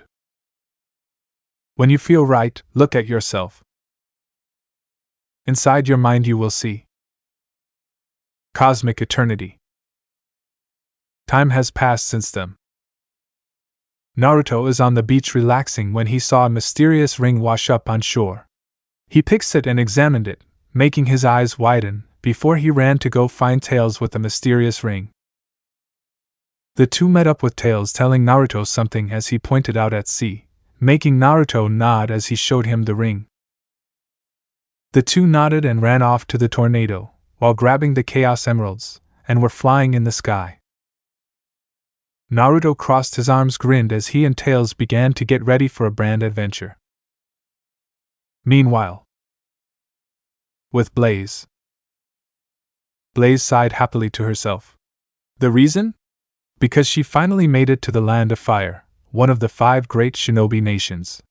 It took her days to travel from home to across the sea, plus they had to stop to certain places to stock up on supplies and drop some people off, but at least she finally made it. Once they were close enough, the ship got parked near the docks and everyone got out, including the crew as they had to get more supplies. Blaze looked at the forest ahead of her. Yes. She was finally here in the Land of Fire. She was almost close to the Hidden Leaf Village. Close to Naruto. Well, little missy, here we are in the Land of Fire. The captain spoke from behind her, making her turn to him. But let me tell ya, it'll take a week for you to head to the Hidden Leaf Village. You sure you'll be all right? Do not worry, Captain. I will be fine. Blaze smiled as she bowed to him, much to his surprise. I would like to thank you for helping me come this far. Don't worry about it, kid. The captain laughed. Traveling and helping people is what I do. You have a safe trip now, ya hear? Yes. Thank you again, Captain. I hope we meet again in the future. Blaze turns around, putting her cloak on, and instantly ran at high speed into the forest. Honestly speaking, she was gonna miss everyone she traveled with. They all had such a fun time together, even though they barely knew each other. But right now she has a mission. And that mission is to find her best. Mysterious Island. A boy, 14 years of age, is seen walking across the jungle. He has red dreadlocks, spiky hair, and purple eyes. All he wore was simple green pants and red, green, and yellow shoes, with Lego plates on top of them. He was shirtless, revealing his toned body, despite being in his teens, and had a white crescent moon-shaped birthmark on his chest. The most bizarre thing about the boy is that he has 2 spikes on his fists, which were wrapped in white sports tape. It's been days since that giant dragon egg came on the island and the Master Emerald altar has been destroyed. I still haven't found a clue on the Chaos Emerald's whereabouts. What happened to them? The boy heard movement in the bushes, making him get into a stance. Come out, now! I know you're there! Out of the bushes came a man with the body of an egg. Who are you? The boy demanded. What are you doing on my island? My name is Dr. Eggman Niga. The man introduced himself. I came here conducting research on the death egg that crash-landed here, and to warn you about 2 people who will be coming to steal the Master Emerald from you. What? The boy asked with a shocked look before he growled in anger. Who are they? Niga grinned. Their names are Naruto Uzumaki and Miles Tails Prowess. Naruto and Tails both sneezed at the same time as they rubbed their noses. They looked at each other in confusion before shrugging their shoulders. So this part ends here. Alright, that's it for today's video, guys. Let me know in the comment section how was the story. And also don't forget to like, share, and subscribe. I will meet you in another video. Bye bye.